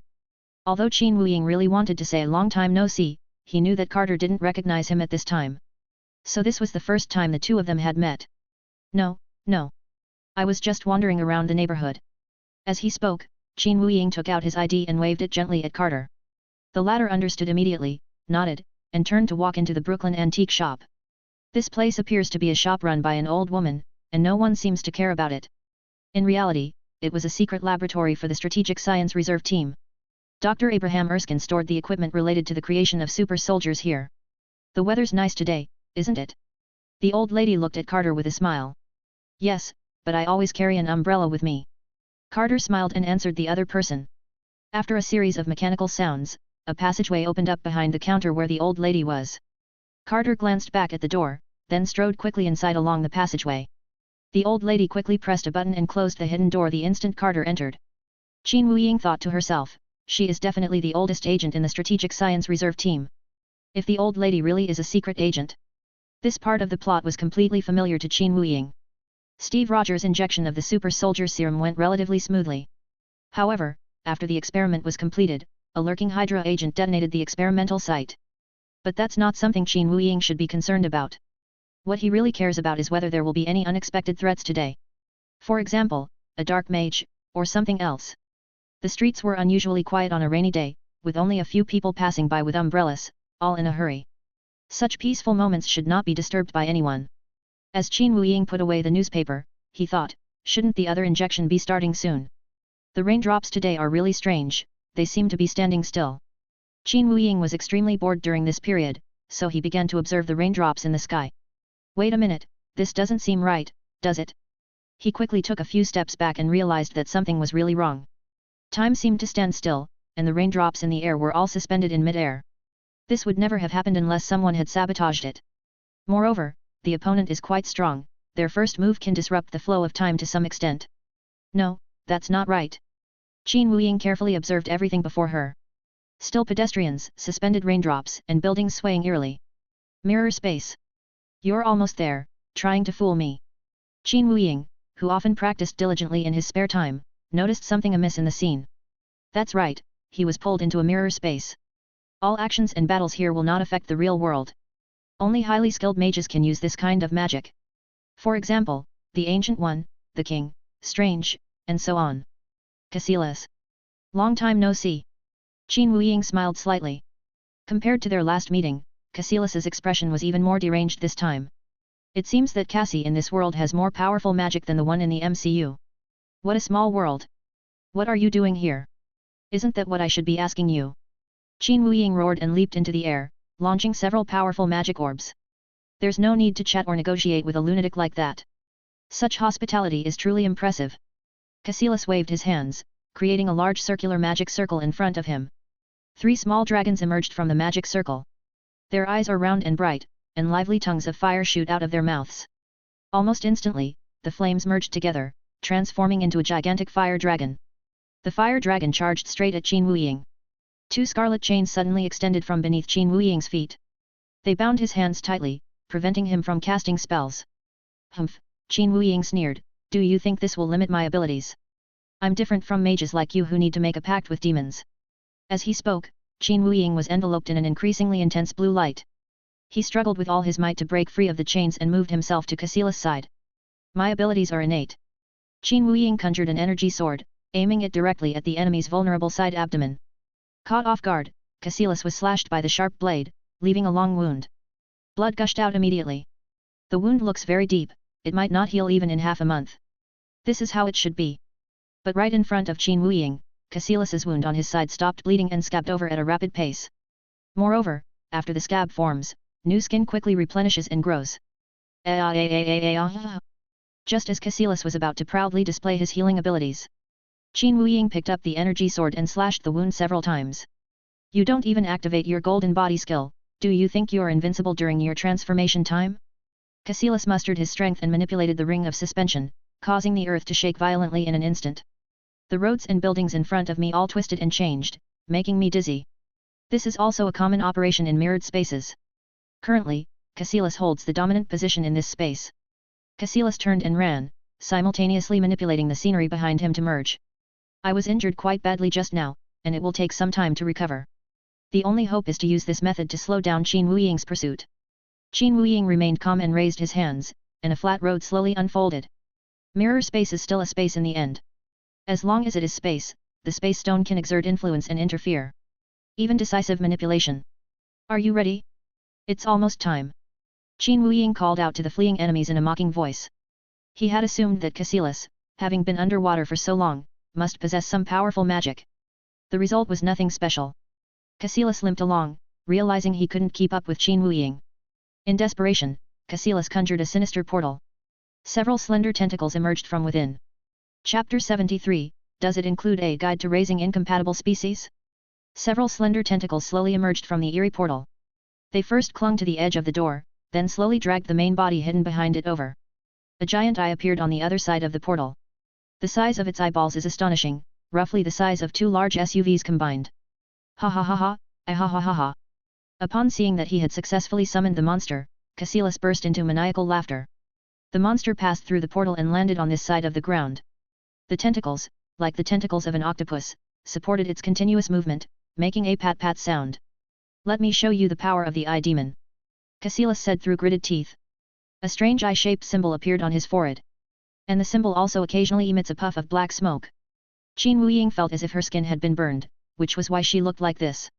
However, it only took a few seconds for Qin Wuying to understand the function of the symbol. This is equivalent to proof of a contract. Casillas burned his own life in exchange for control of the monster. As the dark mage chanted his incantation, the monster known as the Eye Demon approached Qin Wuying. The monster first used its tentacles to launch a relentless barrage of attacks. This had no effect on Qin Wuying, who possessed the ability to become ethereal. The continuous attacks caused the monster to lose its balance and become unsteady. What an idiot! Qin Wuying glanced coldly at Casillas, then gathered power in his palm. When facing monsters, this is indeed the only tactic we need. I'll treat you to 8/10 full of Guanglun. Qin Wuying swung his arm, and 4 or 5 dazzling light wheels flew out instantly. The halo is imbued with intense burning and cutting magic. This is a special spell he uses to deal with giant monsters. The power of the light wheel did not disappoint Qin Wuying, it had only just touched the monster's skin. It easily severed all of its tentacles. Hiss, squeak squeak squeak. The monster let out a terrible scream and collapsed to the ground with a crash, like a building falling down. However, Qin Wuying was a little curious. This thing only has eyes and no mouth, so where does it make a sound? At this moment, Qin Wuying turned to observe Cassilus's reaction.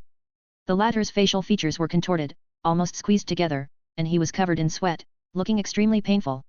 Just as I thought, you empathize with this monster. As Qin Wuying spoke, he once again gathered an enormous halo of light. This time, he's going to cut the giant eyeball into 2 perfect halves. Ah, in that case, how much pain must it be for its controller, Cassilus? This might be a good opportunity to win them over. Hey? What's wrong? What happened? Just as Qin Wuying was preparing to deliver the final blow to the monster, something unbelievable happened. The severed ends of each of the monster's tentacles regenerated at an astonishing rate, quickly returning to their original state. Roar!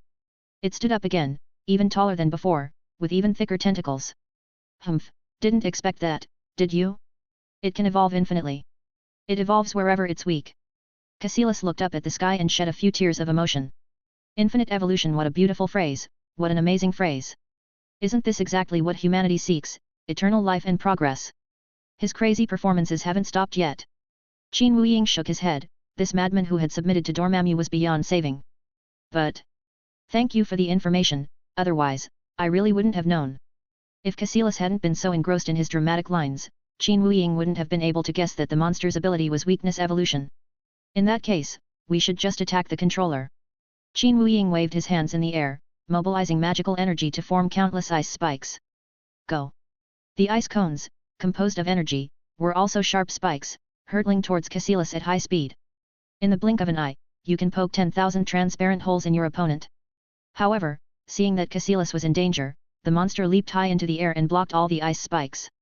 The ice spikes, made of pure energy, were firmly embedded in the monster's flesh. Squeak squeak squeak squeak. A series of mournful howls echoed as a large amount of thick, black blood gushed out. Qin Wuying knew inwardly that something was wrong. Sure enough, within seconds, the wounds healed rapidly. Along with the healing process, new, hardened skin and numerous scales also grow. When its surface is injured, the monster chooses to evolve its skin, hardening it. Tisk, they're getting more and more difficult to deal with. Looking down at the ring on his hand, Qin Wuying dared not make any rash moves. He intended to use the 10 Commandments cutting ray to split the monster in 2. But what if that thing gets split in 2 and each part grows into an independent individual? Wouldn't that just be asking for trouble for nothing? Damn it, now we're in a dilemma. If you don't attack, the other party can't kill you, but you'll eventually run out of energy. If you attack, the monster will grow stronger and stronger until it becomes invincible. What's wrong? Don't you know what to do? Cassillus's expression gradually became arrogant, and his side wound was about to heal. Just what kind of monster is this? How can it be so powerful? Qin Wuying suddenly had an idea and asked in a seemingly admiring manner. Ha ha ha ha. I stole Lord I Demon's energy and created this pet. And the other party was very cooperative, telling the whole story. I Demon. Qin Wuying took a deep breath. If he remembered correctly, the I Demon was a very high-level boss-level being. I don't know where Cassilus got the resources. Impossible. Qin Wuying shouted, how do you think you can control it? Of course, I'll feed it with my dark energy. Cassilus raised his hands, unable to contain his excitement. I mark it with my energy, and feed it with my own life and energy every day, so of course it will obey me. Okay, I understand now. Qin Wuying, who had seemed utterly desperate just moments before, has suddenly become calm. This left Cassilus slightly bewildered. What do you mean by this? Qin Wuying did his best to circulate the divine power of the space gem within his body, releasing it to every corner of his body. A massive energy canopy was created and fell from the height. As soon as it comes into contact with the monster, it immediately transforms into a cage, trapping the monster inside. Energy emanated from the 4 walls of the cage, connecting to the back of the monster's head. How is this possible? I can't feel it moving anymore. Cassilus was horrified to discover that he seemed to have little control over his creations. By the way, Qin Wuying blinked. Do you have a guide to raising incompatible species? Could I borrow it? Captain America debuts in Chapter 74. Cassilus looked flustered, glancing at Qin Wuying and then at the monster. His head kept twisting and turning, which was quite comical. In fact, Qin Wuying had discovered long ago that this monster did not have its own intelligence. The scene where he blocked the ice spike for Cassilus was nothing more than the result of manipulation by the opponent. It obeys whoever supplies it with energy. Why don't you become its owner? His hypothesis was further confirmed after he used the energy cage to transfer more energy to the monster. The monster's initial hostility gradually disappeared. No, it shifted. It was transferred to Cassilis. Now, its deep growl is no longer a warning to Qin Wuying. Rather, it was a direct threat to Cassilis. After all this scheming, is this all you've got? Qin Wuying raised an eyebrow and mocked Cassilis. He knew the Dark Mage leader's purpose in coming here. It was definitely to disrupt the birth of Captain America. However, judging from the current situation, Cassilis's plan has fallen through. Cassilis wasn't stupid either. Seeing that his last trump card had been neutralized, he immediately deployed a domain. A vast expanse of black mist appeared out of nowhere and instantly enveloped the battlefield. Surrounded by this black mist, Qin Wuying felt a sharp pain in his lungs. But nothing fatal was found among them. Fearing that Cassilis might use this opportunity to launch a sneak attack, Qin Wuying raised one hand and activated the power of the 10 Commandments. A sudden gust of wind blew in. Qin Wuying wanted to use the wind to disperse the fog. But this black fog seemed different from ordinary fog, even strong winds couldn't disperse it. Left with no other choice, Qin Wuying had to maintain a defensive posture. Dark magic was not his area of expertise, nor could he always see through Cassilis's schemes. More than 10 minutes passed, and the scene remained completely silent. None of the anticipated hidden weapons or sneak attacks occurred. Whoosh whoosh whoosh. Just then, the black mist vanished on its own. Qin Wuying looked around and found that not only was there no attack, but even Cassilis himself was nowhere to be seen. Good grief, I've been standing here for nothing all this time. It turned out that Cassilis had retreated immediately upon realizing the situation was unfavorable. The black mist was merely a means for him to conceal himself. Fortunately, Qin Wuying still believed that he had the strength to launch a further counterattack. Next, Qin Wuying confirmed that the monster was in good condition, and then stored it in the alternate dimension he had created earlier. In fact, Cassilis never actually produced a guide to raising interracial animals until the very end. Ah! I suddenly feel a little sleepy. Qin Wuying yawned, casually waved his hand, and the mirror space retreated. Immediately afterwards, the sound of raindrops pattering in my ears. Before me are the glass windows of an antique shop in Brooklyn. Has the super soldier serum injection not been completed yet? Qin Wuying curiously peered over the table. Just then, a man with a pistol rushed out from inside. The old woman guarding the shop pulled a submachine gun from a drawer and pointed it at the man. Tap tap tap tap tap. A series of bullets shot out from the muzzle. Truly, he's still going strong for his age, Qin Wuying couldn't help but exclaim. Even the old lady was so well trained in the Strategic Scientific Reserve, the predecessor of SHIELD. Hey! Upon closer inspection, there wasn't a single bullet hole in the man's body. The old lady was too old to control the recoil, and the entire magazine hit the wall. The man realized what was happening and fired several shots, knocking the old woman to the ground. Immediately afterwards, he turned his body to the side and slammed his head against the glass window. Crack! With the sound of shattering glass, the man flew out and rolled several times on the ground. Sir! Qin Wuying called out to the man. The man turned around suspiciously, his face full of question marks. Actually, the door wasn't locked. Why didn't you use the front door? Upon hearing this, the man seemed to suddenly realize something, and in a fit of rage, he fired a shot at the glass door as well. Watching the other person run away, Qin Wuying picked up the newspaper. Sir? Why didn't you stop him just now? Just as he was about to rest for a while, Carter rushed out of the store and questioned Qin Wuying.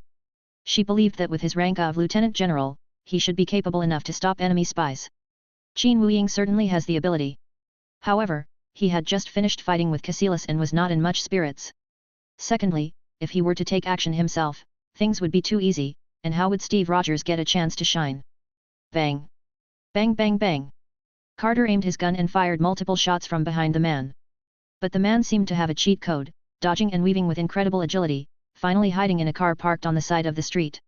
No, he wasn't trying to hide there, he was trying to drive the car away. The man glanced at the car's rearview mirror and was delighted to find that no one was chasing him except Carter. Once the car starts moving, no one can catch him. Sir! I request permission to arrest him. I'm absolutely confident. Just then, a voice caught Qin Wuying and Carter's attention. A muscular, handsome man appeared at the shop entrance. The visitor was none other than Steve Rogers, who had undergone a complete transformation. The child has really grown up. Then go quickly. Looking at Steve now, Qin Wuying felt a strange sense of excitement. Having witnessed his frail appearance firsthand, I am genuinely happy for him now. Yes, sir. Before he could finish answering, Steve charged off like a wild horse.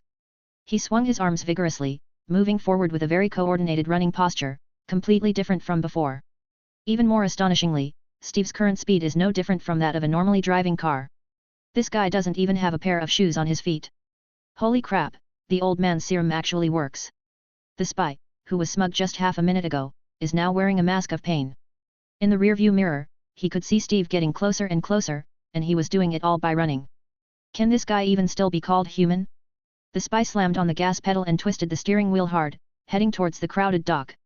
A large number of people give spies an advantage. That means it's possible to kidnap hostages. My child, that's my child. Please let him go. The woman is on the verge of a breakdown because a spy is holding a gun to her son's head. Faced with this situation, Steve Rogers dared not make any rash moves. The spy, still holding the little boy, kept moving towards the water's edge, where his submarine was located.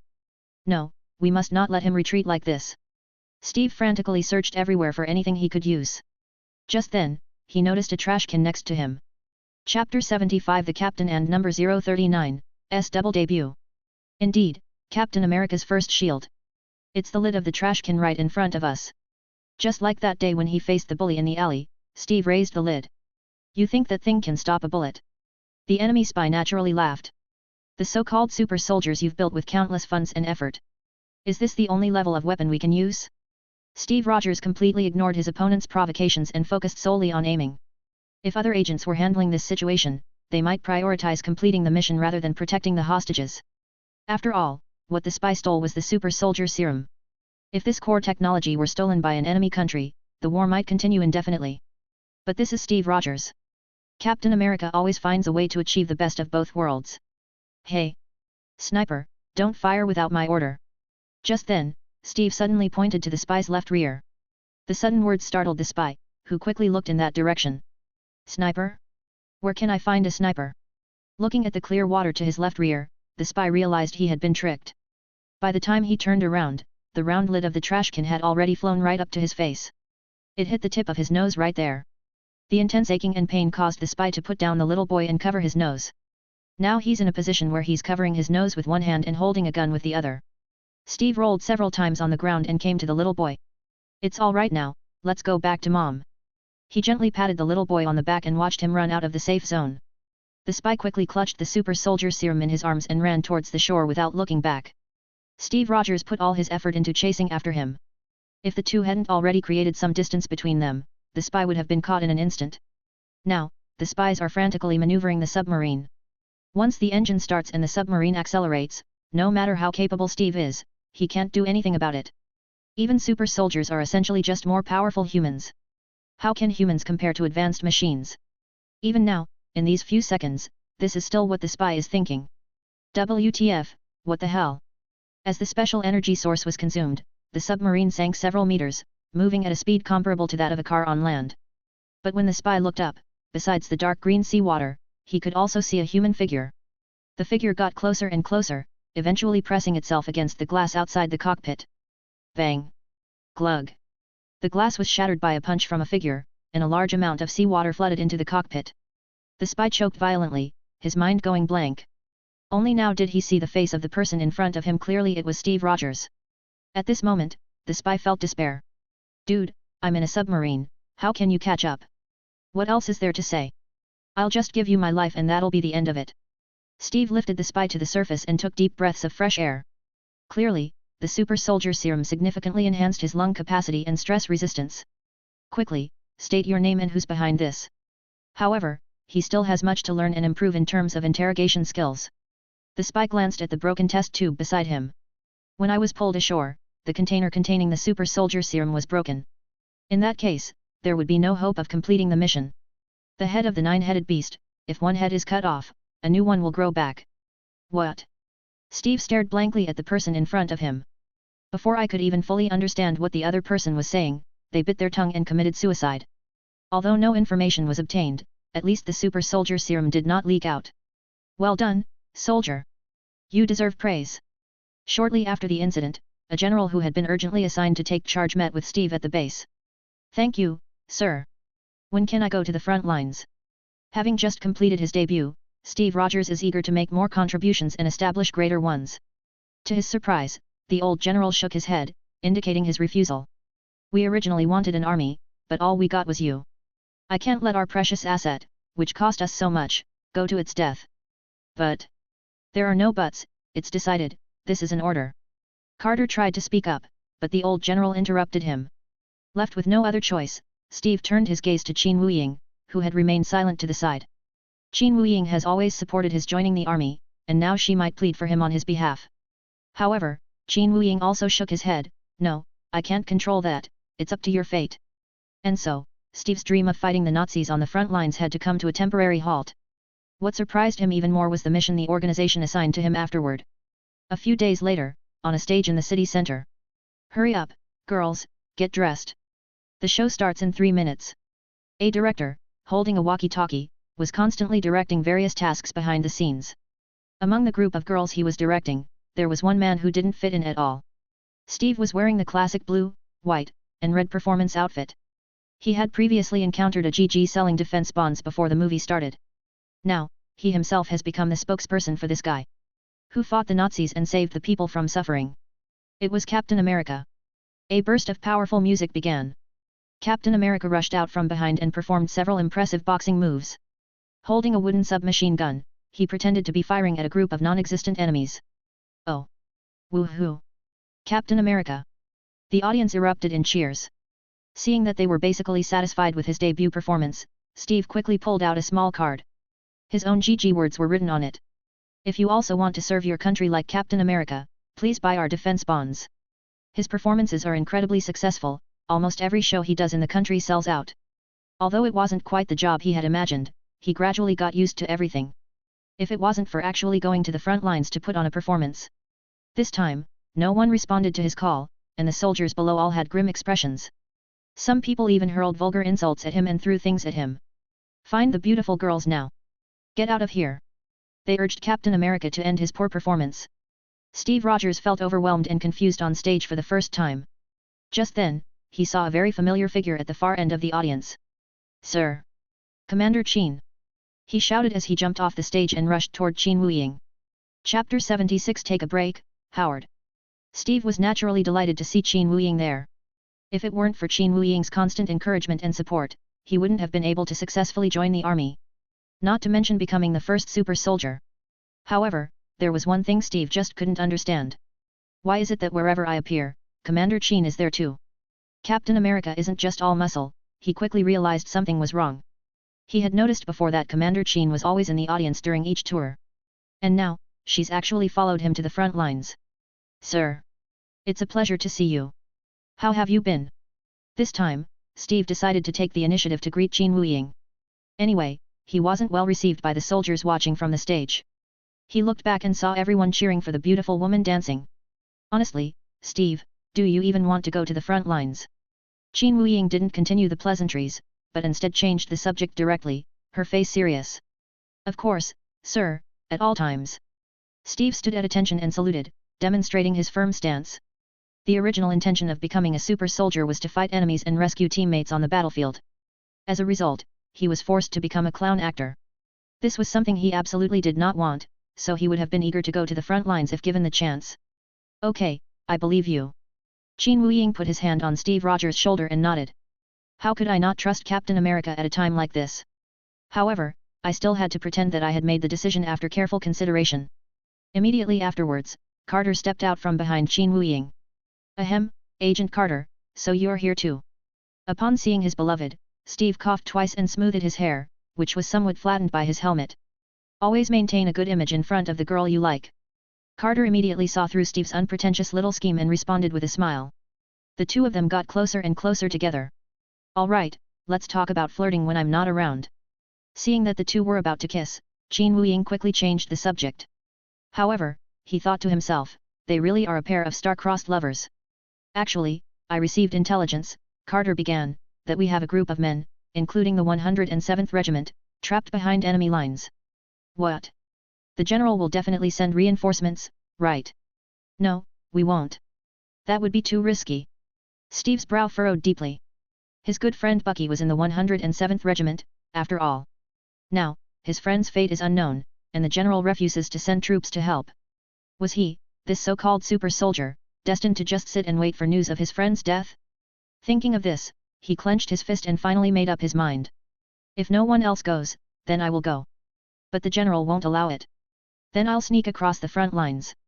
Seeing Steve's appearance, Qin Wuying was secretly delighted, finally getting the timeline back to normal. Then I'll follow you too. Carter said as he straightened Steve's collar. If that plane crash hadn't happened, those two would definitely have gotten married long ago. I'll set off once I've gotten some clothes and a helmet. At that moment, Steve suddenly realized that he could wear the outfit he wore while acting. Qin Wuying then conjured up the costume and one of the actress's helmets from behind. I've already prepared everything for you, Captain. Steve smiled sheepishly. He had originally planned to steal it when no one was looking. Unexpectedly, Commander Qin had already predicted his actions. Wait, how did Commander Qin know that? Could he read minds? As a reward to me, I also want to participate in this operation and experience the thrill of going to the front lines. Qin Wuying brandished the pistol at his waist and casually stated his purpose. On the surface, he said it was for the sake of tension and excitement. In fact, he had to keep a close eye on Steve Rogers at all times to prevent any accidents from happening. After getting ready, the three of them took advantage of the darkness of night to bypass the patrolling soldiers and escape. However, on another note, after running to a relatively open area, Steve took out the map. The enemy base is so far away, how should we get there? If we just run, by the time we get there, all our comrades will probably be dead. As soon as Steve finished speaking, the roar of a helicopter came from the sky. The three looked up and saw a civilian helicopter adjusting its altitude and slowly descending towards their location. Upon seeing this, Steve Rogers smiled. He had already guessed that Carter had used his connections to find a vehicle. But when the driver got out, the smile froze instantly. Hi, Peggy, the driver greeted Carter warmly. He then turned to face Steve. Hey, soldier, what's with that look? Finally, he gave Qin Wuying a salute in a comical manner. That's right, the helicopter pilot is none other than the famous Howard Stark. Steve knew perfectly well that the man in front of him was a complete playboy. Oh dear, Qin Wuying immediately realized what was going on. Looks like someone's jealousy has been stirred up. You never said Stark was coming along. Steve made no attempt to hide his displeasure about the matter. Don't say that, Howard is the best civilian pilot we could find. Carter didn't want the atmosphere to turn sour before the operation even began, so he spoke up to defuse the situation. This did not eliminate Steve's prejudice against Howard Stark. He was never good at communicating with women. A sense of crisis arose spontaneously in the presence of Howard, who was well versed in this field. Well, there's no other way, let's go. After much deliberation, Steve had no choice but to comply. After all, without Howard's helicopter support, they couldn't even begin the mission. Hey, don't rush. Captain, you really don't want to get on this plane, right? Just then, Qin Wuying asked Steve with a smile. What's wrong? Do you have a better idea? Qin Wuying had already seen the longing in Steve's eyes, so he nodded. Although it's not appropriate to use magic in this situation, it shouldn't be a big deal to make an exception once in a while, right? All right, Mr. Stark, you can rest now. What? Howard Stark looked incredulous, completely bewildered by what Qin Wuying was saying. However, the next second, Qin Wuying grabbed Carter with one hand and Steve with the other. He vanished into thin air before Howard's eyes. Chapter 77 Infiltrating the Hydra Fortress. What the heck? Where are they? Right in front of Howard Stark, Qin Wuying, along with Carter and Steve, vanished into thin air. He was so startled that he dropped his sunglasses on the ground. Could there be space technologies in this world that I don't understand? Howard picked up his sunglasses from the ground and put them back on. What a pity, I wanted to experience what it's like to be a military pilot. As he spoke, he sat down in the pilot's seat of the helicopter. Although that's what they said, that's not actually the case. You have to understand, he finally got this opportunity to get closer to Carter. However, Qin Wuying, who appeared out of nowhere, blocked their way. Despite Howard's numerous romantic relationships, he was still deeply attracted to Carter's unique charm. Tisk, it's all that guy's fault for meddling. Howard pulled up the control stick, and the propeller began to spin rapidly. We'll just have to wait for a better opportunity next time. Meanwhile, Qin Wuying teleported Steve and Carter together behind enemy lines. Further ahead lay Hydra's territory, which was clearly heavily guarded. This place is less of a research base for Hydra and more of a military fortress. Nazi flags were planted on the towering, wall-like structure. Fully armed patrol soldiers were everywhere. They were all wearing a special kind of black clothing, unlike the German soldiers we usually saw. Qin Wuying understood that these were soldiers loyal to Hydra, not the Nazis. However, at this time, Steve and Carter were almost completely unaware of this. So how are we going to break in? Can you get us in? Carter asked, peering out from behind the tree. If you get even a little too close, you could be riddled with bullets. Qin Wuying shook his head. The distance I teleport just now was too far, I've reached my limit. Actually, he wasn't tired at all, he just said that to avoid interfering too much. Just then, a convoy of trucks carrying supplies drove up from the main road not far away. Take my advice, let's just hitch a ride. Steve stealthily slipped out and slowly approached the convoy.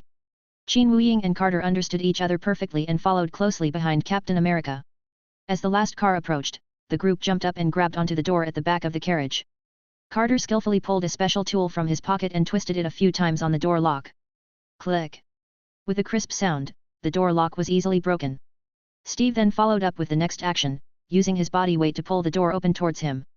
He gripped the doorknob tightly, moving with the door as it moved. Hey guys, what treasures are in the car, guys? Unable to see what was happening inside the carriage, Steve asked a question, but no one answered him. He had no choice but to use both his hands and feet to painstakingly climb to the other side of the door. Qin Wuying and Carter were standing at the door of the carriage, looking inside. Note, this is not a still image. Why aren't you guys saying anything, hey? Steve asked curiously, following their gaze. The carriage was packed full of 8 soldiers in black. These people were all wearing helmets, so their expressions couldn't be seen.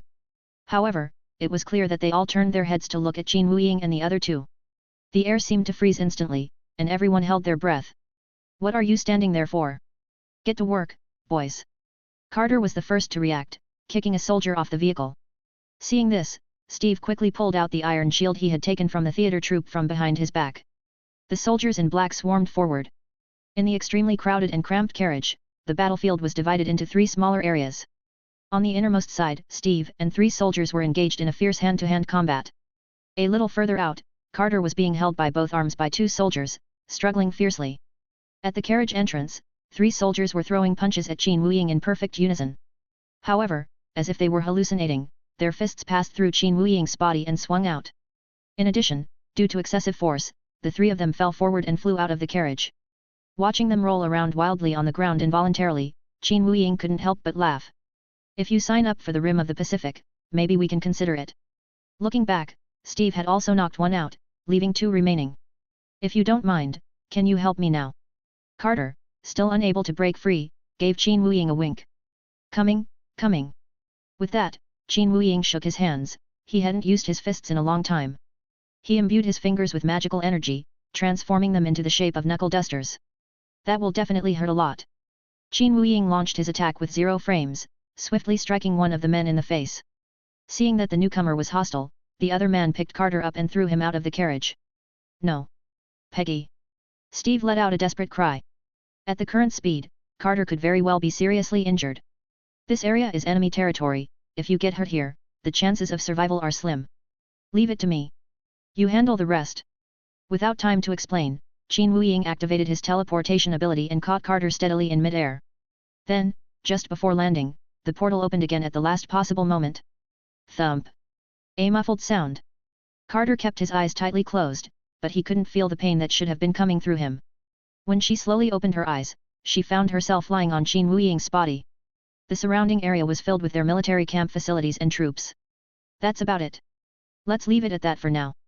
You can wait for us here, no problem. Qin Wuying brushed the dust off his clothes while comforting Carter. Do you need me to keep your abilities a secret? Yes, thank you. As a secret agent, Carter was used to many things. She wasn't particularly surprised by Qin Wuying's teleportation ability. After settling Carter in for 2 or 3 minutes, Qin Wuying opened the portal and returned to the carriage he had just been in. The sounds of fists colliding with bodies during hand-to-hand combat had ceased. The entire carriage was dimly lit, and 5 soldiers in black were lying haphazardly on the floor. Captain America, Steve Rogers, was conspicuously absent. Why are you so late? We're almost there. Hurry up and change your clothes. Just then, the person in the driver's seat turned around and spoke through the guardrail. That's Steve's voice. Good heavens, he's already changed into a soldier's uniform and helmet. Now he looks no different from any other ordinary Hydra soldier. Captain, could you shout Hail Hydra? What? What do you mean? No, it's okay now, ha ha ha ha ha. While suppressing a laugh, Qin Wuying quickly changed her clothes in the carriage. And through the only small window, one could already see. The Hydra military fortress was now in sight. Chapter 78 Captain America arrives and saves everyone. The car slowly drove toward the magnificent fortress. A soldier dressed in black but wearing a red helmet guarded the gate. It's easy to understand that this means his rank must be higher than that of an ordinary soldier. And % Yuan number. He mumbled a string of unintelligible words to Steve in the driver's seat. However, everyone has seen this kind of trick before, it's nothing more than asking for identity and documents. Therefore, Steve deftly picked up a small book of documents from the passenger seat. At number. Although no one knew what was said, the large iron gate used to stop the car slowly opened. Steve gave Qin Wuying an OK sign in the carriage. Next, they followed closely behind the lead car in the convoy and drove to a parking lot. Soldiers armed with special weapons jumped off other vehicles. Steve calmly opened the carriage door and let Qin Wuying out. Then locked the still unawakened Hydra soldiers inside. You're in charge of finding the comrades and allied soldiers we need to rescue, I'll go get some intelligence. Qin Wuying looked around, lowered his voice, and gave instructions to Steve. The two then split up and slipped into the main building through two separate doors. In fact, Qin Wuying felt that this method of infiltration was much more reasonable. Previously in the movie, he saw Steve Rogers dressed as Captain America, swaggering in and using force to break in. The enemy couldn't see the conspicuous tricolor flag pattern, as if they were blind. Perhaps something like the protagonist's halo really exists in this world. However, ordinary people and passers-by would never be able to understand this. It's so high-tech, such a cutting-edge design. Stroking the walls of the corridor, Qin Wuying couldn't help but sigh. Even during the World Wars, Hydra had already mastered very advanced technology. Hey, soldier over there, what are you doing? Startled by the sudden shout, Qin Wuying looked up, wanting to see who was courting death. Although Steve couldn't understand the other party's language, Qin Wuying, as a mage, could. Then he saw a guy wearing a red helmet, just like the gatekeeper, walking menacingly toward him. And then, as we walked on, his head just inexplicably fell off. How strange, what's going on? Ugh, I hate people who are rude to me more than anything else in my life. Qin Wuying smiled, walked past the corpse with the red helmet, and continued forward. Every time he passed through a door, he would activate his ethereal ability to pass through and take a look to see if there was any important information. However, Qin Wuying noticed that there were no signs or markings next to the doors here. There were no signs indicating what room was behind the door. Are all Hydra members some kind of superhuman brains with exceptional memory? Able to remember the names and locations of dozens of rooms? After searching for a long time, I still haven't found anything interesting. Dr. Zola, if you don't speed things up, I'll have to find someone else. Forgive me, Schmidt. But your ideas are too radical. Radical? If we weren't radical, we'd all be prisoners. Just then, the sound of two people talking came from around the corner. The party in control sounded very angry and dissatisfied. The person referred to as Dr. Zola always seemed timid and submissive. Qin Wuying quickly hid to the side. Good morning, sir. As Schmidt and Zola passed by, Qin Wuying suddenly saluted, startling the two of them. However, they had no interest in paying attention to a mere soldier. Once they had walked a little further away, Qin Wuying quietly followed behind them. People of such a high rank must be going to places that are definitely not simple. Tell them to increase their power by another 0.5 times and produce day and night. But some of these guys are exhausted. There are plenty of prisoners who can do it. Okay, I understand. Schmidt was inspecting a weapons manufacturing production line when he spoke to Dr. Zola. This is much more advanced than a typical assembly line. The long conveyor belt connects to other rooms at both ends, but is obscured by walls. On the starting side, containers filled with blue reagents are being continuously transported out. The reagent did not appear to be a pure liquid, nor was it a hard solid. If I had to describe it, it's closer to some kind of energy. Moreover, Qin Wuying vaguely sensed a strong emotional connection with them. The workers here remove reagents from the conveyor belt and then pour them into parts of a certain type of firearm. Seeing this, Qin Wuying understood that the guns held by the Hydra soldiers were powered from here. Hey, sir, what are you doing here? Wow! Just as he was engrossed in watching, someone patted Qin Wuying on the back. Qin Wuying turned around and saw that it was Steve Rogers. Sir, I'm looking for Bucky. What about you? I'm just taking a look around. How's it going? Have the other soldiers been rescued yet? Steve nodded. Yes, sir. I let them fight their way out on their own. After saying that, Captain America slid and slipped behind cover on the other side. For him, rescuing Bucky was more important than anything else. What's that sound outside? Can anyone tell me? At this moment, Schmidt frowned and asked a question over the walkie-talkie. Qin Wuying also heard it. Bursts of gunfire and cheers kept coming in from outside the building. It appears that the rescued Allied soldiers were the ones who caused the chaos. No wonder he's Steve Rogers, Qin Wuying thought to himself. The old general was at a loss and couldn't send troops to rescue them, but Captain America arrived and saved them all. However, we can't worry about the situation outside right now. Schmidt had already grabbed Dr. Zola by the collar and quickly left the weapons production site. Qin Wuying immediately activated his magic power and quickly followed. Before long, the group entered a place that resembled a central control room. Schmidt skillfully lifted several levers and pressed a series of complex buttons. What are you trying to do? This is our life's work. Then we absolutely cannot let Hydra's enemies get their hands on it.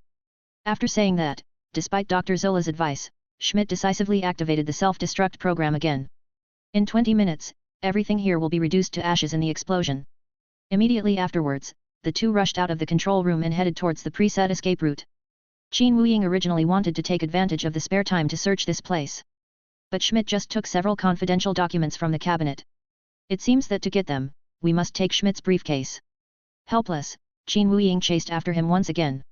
After walking through corridor after corridor, Schmidt arrived at an elevator. Stop right there. Don't move. A voice suddenly came from behind. Several people turned around at the same time. Steve Rogers, dressed as Captain America, is supporting Bucky with one hand. He held a pistol in his other hand and pointed it at Schmidt's head. Chapter 79. Even if you have mental problems, put down the box you're holding, and then quickly squat down. Captain America, with a determined look in his eyes, raised his pistol and ordered Schmidt to give up resistance. Really? Another one of those predictable threats. Qin Wuying suddenly appeared from the side and couldn't help but criticize Captain America's lines. Almost every time it's the same scene, squat down. Put your hands behind your head. Then, Schmidt should burst into laughter and mock Captain America. Then either Schmidt ran away, or the two of them got into a fight. In short, such a threat is not so much ineffective against a powerful enemy as it is completely useless. Ha ha ha ha ha. A burst of shrill laughter rang out. See? I told you so. Qin Wuying sighed and rubbed his forehead. You think that kind of toy can hurt me? Don't be naive, young man. Schmidt's expression changed from exaggerated to serious. Captain America, however, refused to believe it and fired 2 shots directly at the other man's forehead. Bang! Bang! Schmidt stretched out his arm and blocked in front of himself. The bullet hit it, making a metallic sound, and then clattered to the ground. How could this be? Captain America frowned, looking very puzzled. Ordinary humans simply couldn't do that, either the enemy has unknown equipment, or... Hey! Whatever Erskine told you. Schmidt slammed the button next to him, and the bridge split in two, separating Captain America and Schmidt. Qin Wuying flew to the side and watched everything that was happening in front of her. I am his most perfect creation in his life.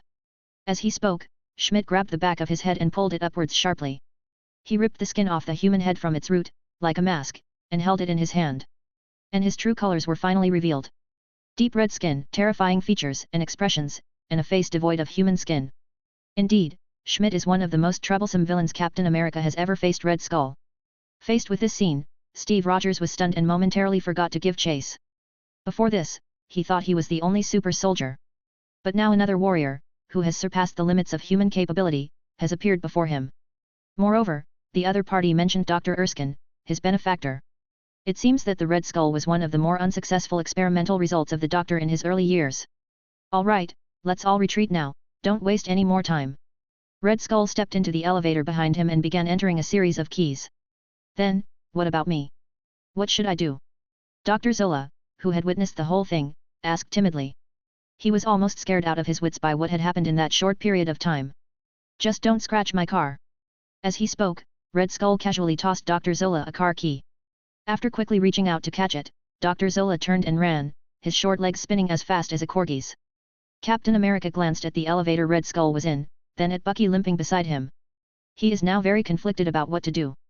If Bucky were to chase after Red Skull, he might not be able to escape in time on his own. If they take Bucky away, they will lose a golden opportunity to arrest or capture Red Skull alive. Run! This place is about to explode. I'll handle that guy. Seeing this, Qin Wuying understood and said to Steve Rogers. Captain America understood immediately and didn't dare to delay for a moment, quickly carrying Bucky on his back. After watching the two head towards the emergency exit, Qin Wuying was finally able to begin his own mission. At this very moment, Red Skull is adjusting various parameters on the Hydra fighter jet. He had long anticipated that this fortress might one day be breached. Therefore, it not only designed a self-destruct system, but also placed a spare escape aircraft on the top floor. Wait, Something's not right. Red Skull suddenly stopped what he was doing, as if he had just realized something. Wasn't there a soldier flying right next to me just now? Red Skull quickly looked around to make sure he wasn't dizzy or dreaming. Hello? Are you looking for me? Qin Wuying used the teleportation power to quickly move to the outside of the cockpit of the Hydra fighter jet. Seeing the person dressed as a lowly soldier in front of him, Red Skull slammed on the gas pedal. Whoever the other party is, it is definitely not one of my Hydra soldiers. Humph, the cockpit windows are custom-made, don't waste your time. The speed pointer is spinning wildly, and the speed number is rapidly increasing. Once they reach takeoff speed, they can shake off their opponents, that's Red Skull's plan. Just then, a hand pressed down on the top of his head. What? Red Skull rolled his eyes upward in horror. Yes, that is definitely a hand, but how is that possible? Even more bizarrely, when Red Skull turned his face to look through the cockpit window, he discovered the other party's hand actually went straight through the outer shell and into the cockpit. Who exactly are you? Just a follower of the Supreme Mage. Qin Wuying removed the soldier's helmet, revealing his face. At this moment, the speed of the fighter jet was still increasing rapidly. We're not far from where we'll take off. Qin Wuying reached his other hand into the cockpit as well. With one hand he opened the hatch, and with the other he forcefully pulled Red Skull out. However, this time the force was slightly excessive. Because the fighter jet was going so fast, the two men were thrown to the ground and rolled around. Cough cough. Qin Wuying supported himself and stood up. I accidentally forgot to bring the briefcase and box that Red Skull was carrying. In that case, even if we stopped him, it wouldn't be of much use. Damn it, you've really angered me. You'll pay the price. Red Skull spat out a vicious sentence through gritted teeth, then patted the dust off his bag and suitcase. Qin Wuying's eyes immediately lit up. Oh? You have good strength, you can hold them like that. I am the most perfect person in the world. Red Skull extended an index finger and placed it on his forehead. This is one of his proudest abilities. Now, kneel before the great and almighty Red Skull. Didn't you hear me? Kneel before the great and almighty Red Skull. Qin Wuying stared blankly at the somewhat dazed Red Skull. What's wrong with him? Did he start acting crazy because he realized he couldn't win? How could this be? Why can't I control you? The Red Skull's gaze gradually shifted from confidence to suspicion. Seeing this, Qin Wuying shook his head and sighed. Sigh, Red Skull, even if you have mental problems, I still can't let you go. Chapter 80 Fierce Battle. Red Skull. I really don't believe it. Red Skull extended his right index and middle fingers and brought them together. Then place those two fingers on your temples. Then he stretched out his left arm and pointed his left index finger at Qin Wuying's forehead. After a few seconds, Red Skull frowned, apparently finding using telekinesis somewhat troublesome. Of course, this was just Qin Wuying's guess. Since Red Skull doesn't have eyebrows, we can only guess what kind of expression it has. Hey? This is clearly Professor X's move. Don't plagiarize other people's ideas, okay? Qin Wuying was speechless when she saw the other party's attitude. What professor? And why aren't you kneeling down yet? As the telekinesis grew stronger, Red Skull's expression became increasingly pained. Soon he was drenched in sweat. Are you done yet? If so, it's my turn, right? As he spoke, Qin Wuying clenched one fist and placed it in front of his chest. The ring on it is sparkly. Red Skull tensed up abruptly, as if suddenly stimulated by something. Hey, young man, stand up straight. Qin Wuying looked at the stiff Red Skull with satisfaction. That's right, the other party failed to control me mentally, but I successfully controlled the other party. Red Skull glared at Qin Wuying with a fierce look, seemingly not entirely convinced. Because Red Skull also possesses mental abilities, the 10 Commandments cannot completely control him. However, even a little bit of time is enough. Alright, now bow deeply and present the briefcase and suitcase. Qin Wuying gave the Red Skull a command with great interest. Damn it! Once I break free, I'll tear you to pieces. While angrily uttering harsh words, Red Skull adopted a respectful posture, bowing slowly and deliberately as he approached Qin Wuying. Then present the requested items with both hands. Good job, good boy. Qin Wuying patted Red Skull's bald head. Ugh, this feels kind of disgusting, it's so slippery. You bastard! I'll never forgive you. Enraged, Red Skull broke free from the 10 Commandments' mental control and jumped backward. For a long time, he was a high-ranking Nazi officer and the absolute leader of Hydra. Believers regard him as an eternal and immortal god, and they shout "Long live" whenever they see him. But now, some people are treating him like an animal in a circus, ordering him around and behaving as they please. Red Skull's innate, excessive sense of self and pride would not allow such a thing to happen. He made up his mind that he had to defeat Qin Wuying here. What's wrong? Are you not satisfied with this result? Come on, challenge me. Seeing Red Skull's enraged expression, Qin Wuying's playful side was immediately aroused. The more Qin Wuying spoke to him with this dismissive attitude, the more unbearable it became for Red Skull. In my world, no one can ignore me. Red Skull lowered his voice, his back teeth grinding with anger, and he assumed a fighting stance. Close combat, hey? That's interesting. Qin Wuying drew his magical energy sword. Wait, something's not right, is it? Red Skull's eyes widened. I'm the one who makes the rules, what I say goes. Are you coming or not? Come on. I'll kill you. Red Skull threw the most powerful punch of his life with all his might. The tip of the fist, at the knuckles of the fingers, pierced through Qin Wuying's skull in an instant. How about that? Red Skull thought to himself with secret pride. I pierced you with just my first attack. So he's just a boastful young brat after all, hey. The next second, he couldn't believe what he was seeing and was horrified. Qin Wuying was not injured and did not bleed. The punch felt like it hadn't hit anything at all, there was no tactile sensation of it striking a physical object. Don't just stand there, or you'll die. Qin Wuying leaned back, separating his head from the Red Skull's fist. He then skillfully slashed several times across the Red Skull's abdomen. The scars formed a five-pointed star pattern, and blood seeped through the Red Skull's leather coat. Any other ordinary character would have fallen here. However, Red Skull is, after all, an important villain, so it's not that easy for him to die. He. You've got some skills. The guy chuckled wickedly, and his wound began to heal rapidly. Although the super soldier serum he was injected with was not yet fully developed, it gave him superhuman healing abilities. Qin Wuying smacked his lips in dissatisfaction. In superhero stories, healing abilities seem to be readily available, too many people possess this skill. Sometimes, the repetition can get boring. Red Skull mustered his strength and performed several backflips, widening the distance between himself and Qin Wuying. He has a secret ultimate weapon that he hasn't used yet. And that's where he'll need to use something he carries in the inside pocket of his leather jacket. Red Skull slowly unzipped his clothes and pulled out a strangely shaped pistol. This pistol does not have a magazine in the traditional sense. On top of the gun was a test tube containing the same blue energy that Qin Wuying had seen in the fortress. The place where the magazine should have been placed was instead a transparent glass tube. The glass tube contained some red and black chemical powder. Guess what?